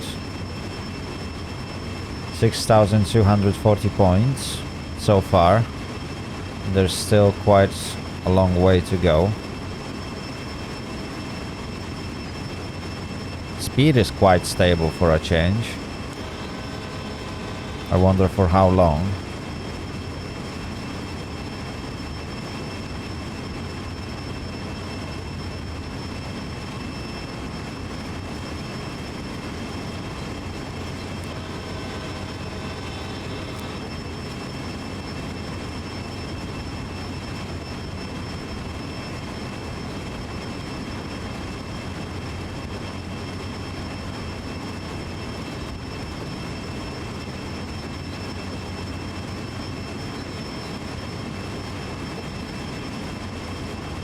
There we go. We are now smashing it. 40. Ooh, the speed is actually dropping. Okay, let's drop it down to notch 2. That should hold us at 0.4%. And perhaps it will let me increase the speed a little bit. There's still 5 miles to go.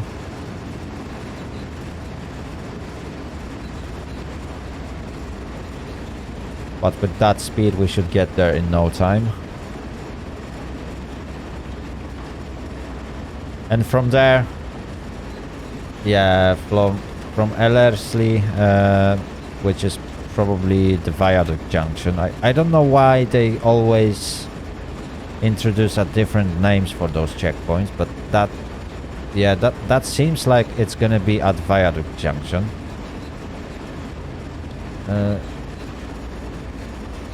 Basically from there it should be like 15 minutes to get to a siding at Cumberland Yards.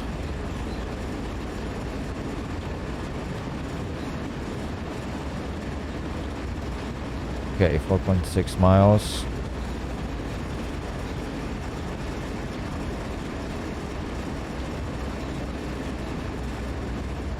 Oh, okay, we are now going slightly uphill, but it won't take long. The train will just roll through. There we go. And we are back on a downhill section.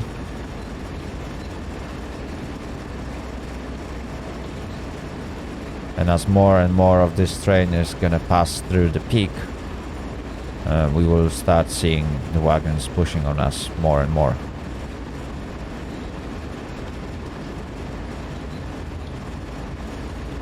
There is no need for me to actually react to it. In fact, the speed limit should go down to 35 miles per hour really soon.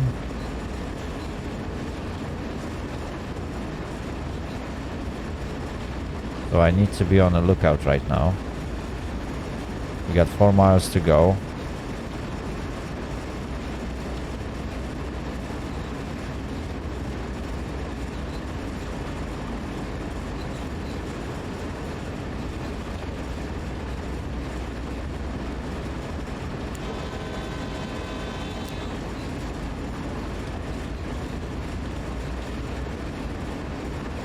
Okay, very good.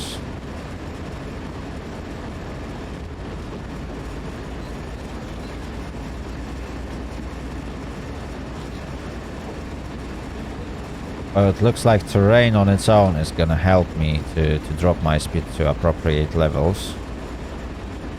Ooh, okay, we got yellow signal in 2.1 miles. That's a nice change. Yeah, 35 miles per hour in 1.5 miles.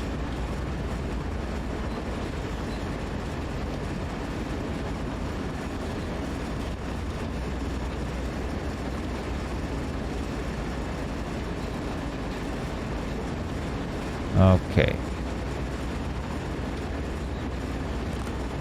Let's introduce dynamic brake on level 3 or notch 3. It should help us to slow down. I need to go below 35 miles per hour in 1 mile.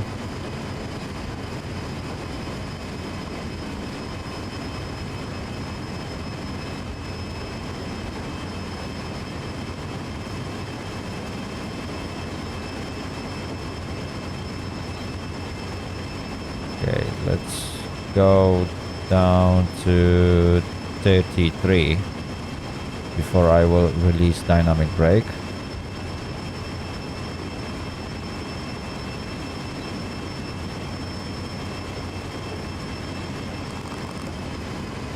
Okay, there we go. That should do.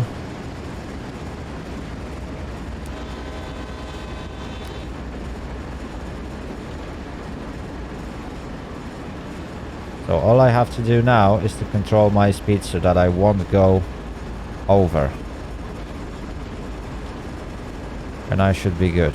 2.3 miles to go.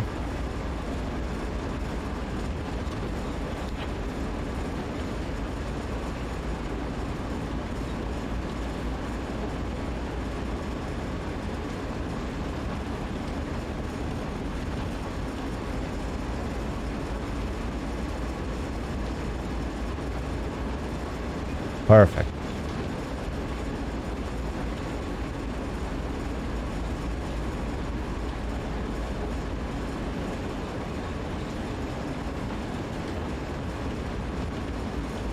Two miles.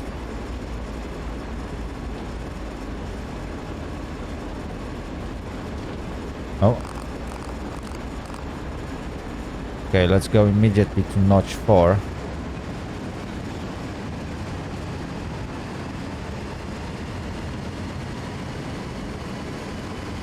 Because that short section at 0.8 is definitely gonna make a lot of mess.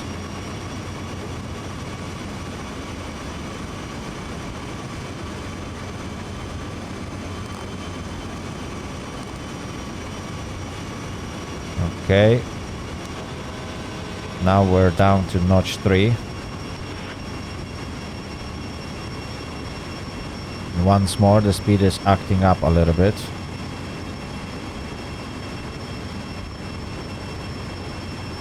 We got yellow signal. 1.5 miles to go. Interesting.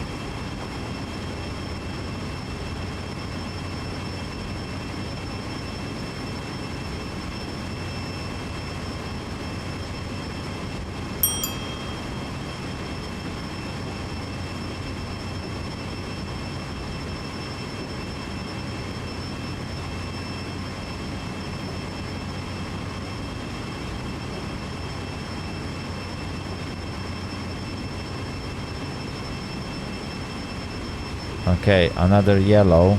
in 2.5 miles. So we're not far away.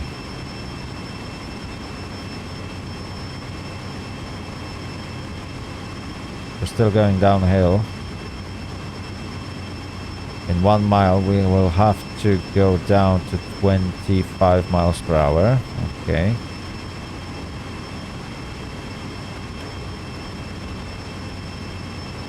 Mostly because that entire section at Viaduct Junction has a speed limit of 25 to, I think it's at some point even 15.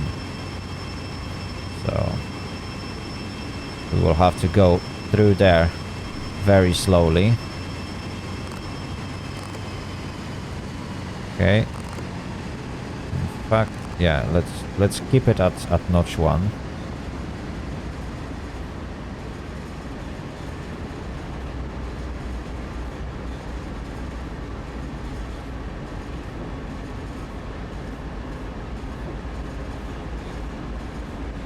Ooh, that's interesting. I will just use independent brake to slow us down below 23 perhaps. Can I actually do it? Is independent brake going to be enough?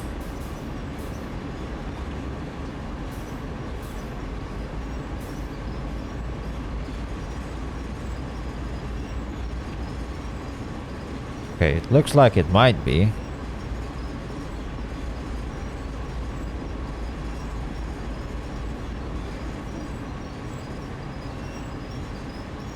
Yeah, but the speed is definitely not stable.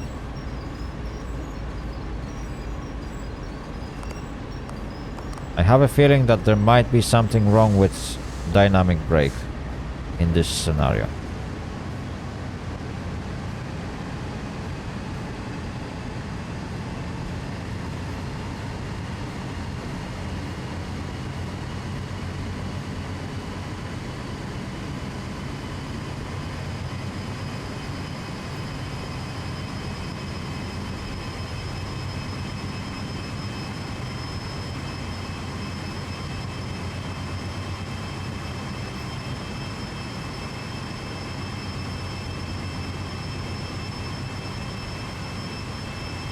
Okay. Things are looking good. I'm well, way slower than I'm supposed to be. I don't know if I should reduce it by a notch. Yeah, let's drop it by a notch. Let's see what happens.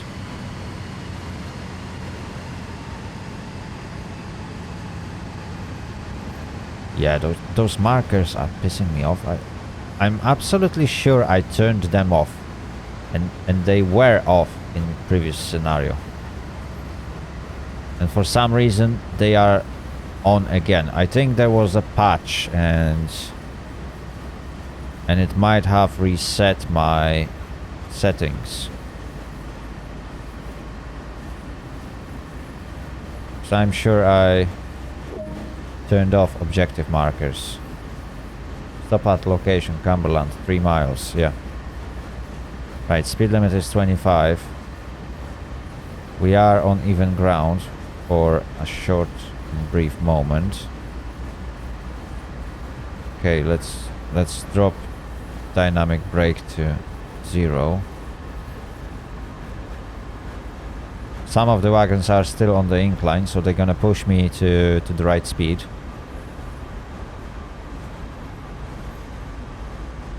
And we are going to enter incline anyway.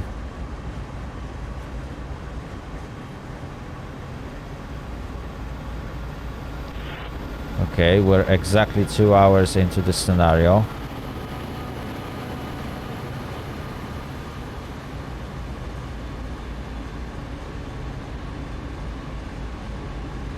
And that last 3 miles, yeah, it should take us roughly around 15 minutes from now.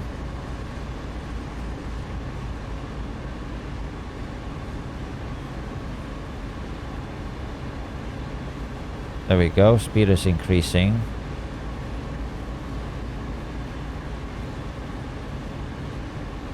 And it should now stay at 20 miles per hour for now.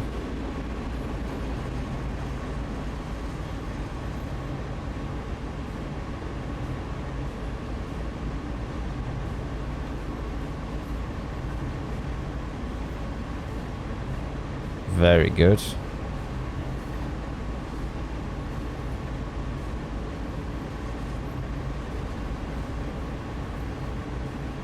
Well, let's have a look outside. That looks beautiful. There we go, another screenshot.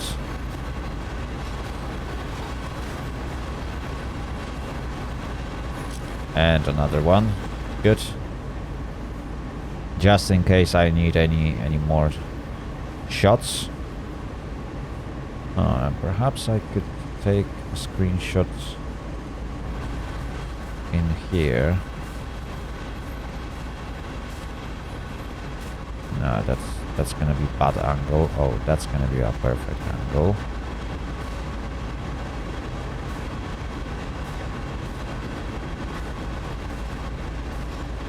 And come on, come on, come on.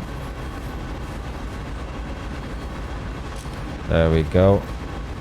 Just on time. Right. Let's introduce first notch on dynamic brake. We are entering that small zone. There's that dip in this town where it first goes down, then it goes through even ground and slightly uphill for a moment. But on that dip, it's very easy to go over the speed limit. Especially when you are pulling heavy cargoes. Yeah, the incline should increase to 0.7 for a brief moment. It should happen around this signal. And then it will go down to 0. And we will be climbing uphill up to, I think there is 0.5 for a brief moment. Yeah, so that's how it's gonna go. That's why I will use dynamic brake for now. Especially that there is a yellow signal just in front of me.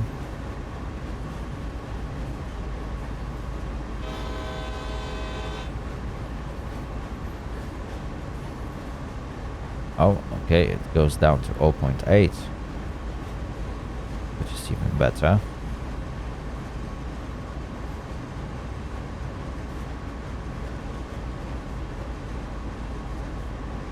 Okay, we are getting close.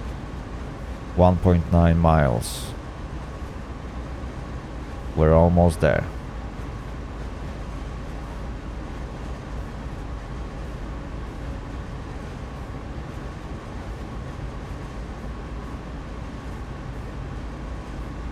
Okay, there's another whistle board.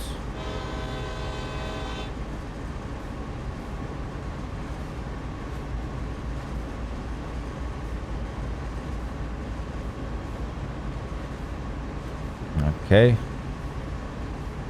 I will keep the dynamic brake on because right behind this signal there should be 15 miles per hour zone, and as I'm climbing uphill with a brake, the train should slow down on its own.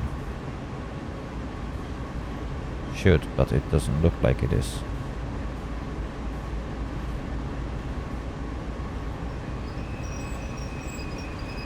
Perhaps you would like to slow down for me?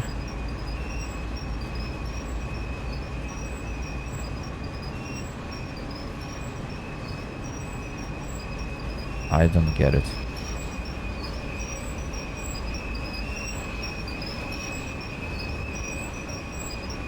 Just look at this. I'm holding perfectly at 15 miles per hour. Yeah, I think grain is a specific cargo that has like weird physics in the game. I don't get it. It's really acting up during this scenario. It's really tough to keep control over this train.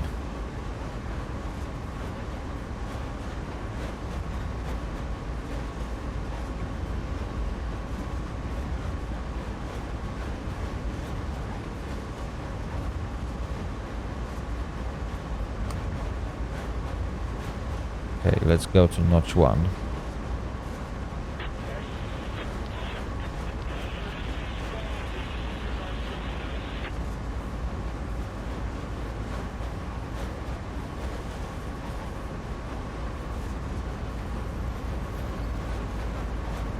Okay, we are going downhill again.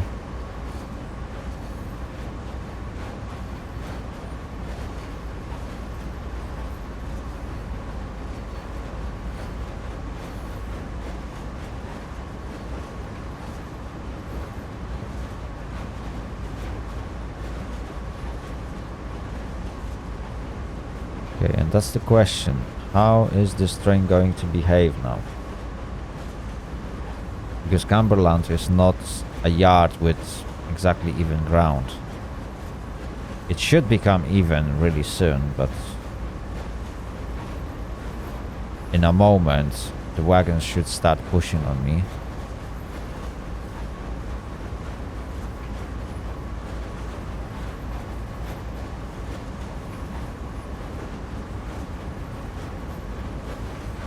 Okay, let's introduce notch 2.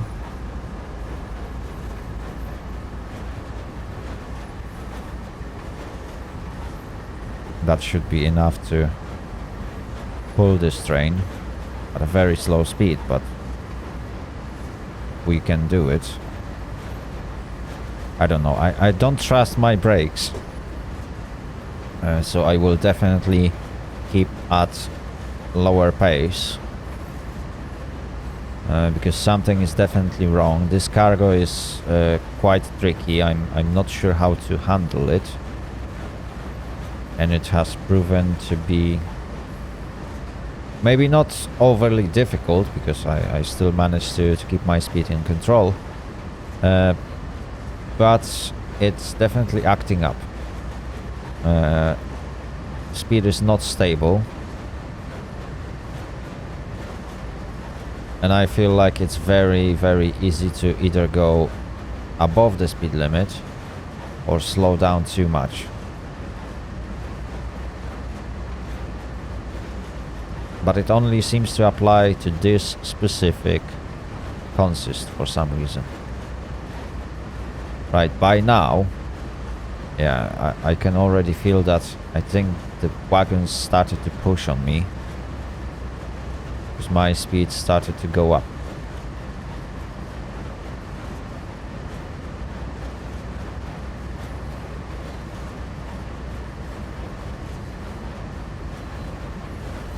Now the big question is, how much are those wagons going to push me? Because the incline is quite significant.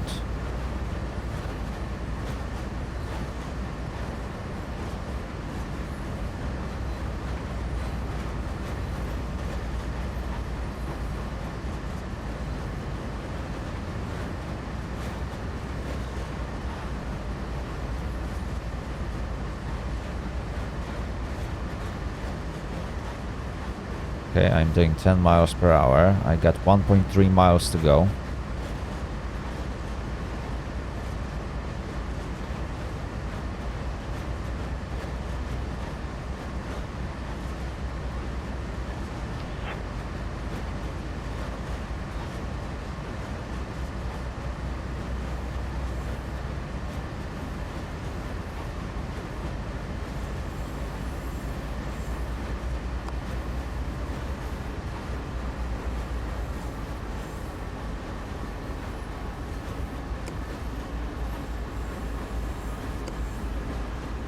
Okay, let's set up dynamic brake and let's put it on notch 1 for now. I think that should be enough to hold my speed. No. Touch. Come on. Again, the speed is very unstable. Let's put the dynamic brake on notch 2. And let's drop my speed to 13. Okay. And as soon as I...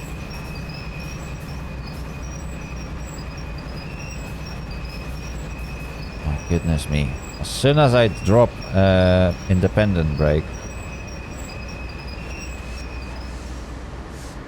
the speed of entire consist is like starting to jump rapidly in various directions.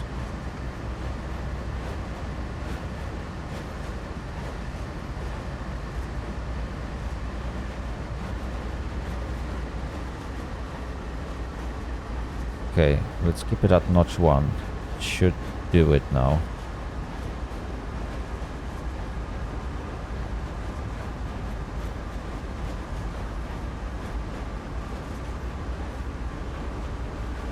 Okay, now we are going uphill, but large chunk of the train should now be going downhill.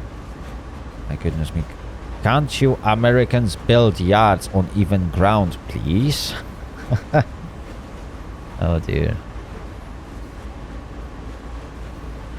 Yeah, it would be very helpful.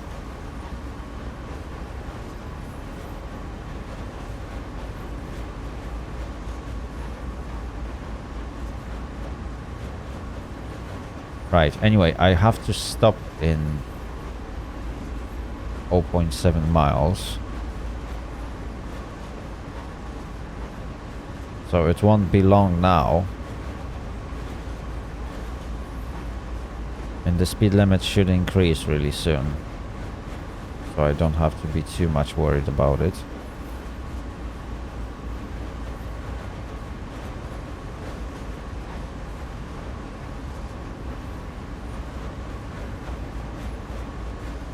Come on, guys. Come on. We need to get there. Oh my goodness me. My muscles are getting stiff. I've been sat down on the chair for past 2 hours. There we go. Speed limit is increasing. Let's give it notch 2. I still got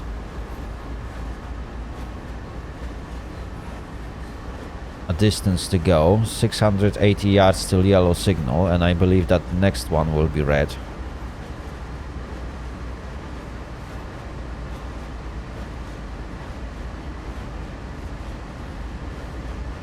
Yeah, notch 2 should be enough to pull us to that stopping marker, which is 900 yards away.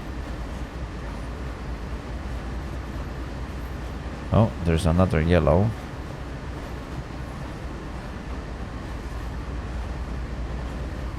Is it? Oh no, that is the one that we are approaching constantly.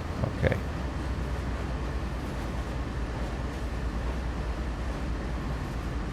Right, we will be there really soon.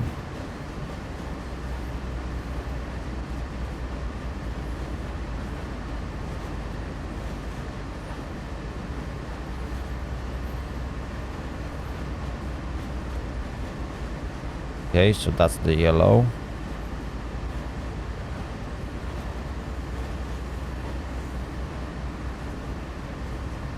There's still 600 yards to go.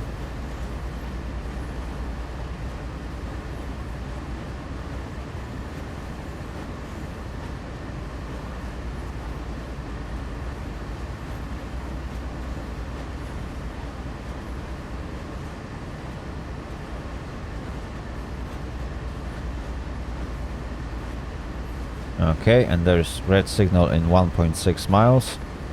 But I won't go that far, because in 350 yards I will have to stop. Okay, let's let it coast. From now on I don't need to add any more throttle. I will have to focus on stopping this bad boy.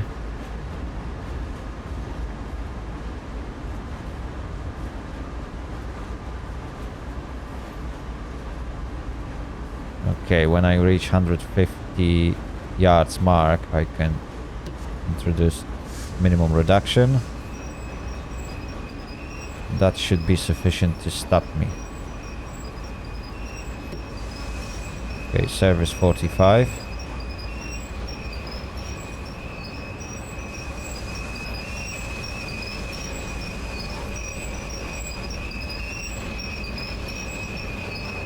Okay, perhaps a little bit closer to full service.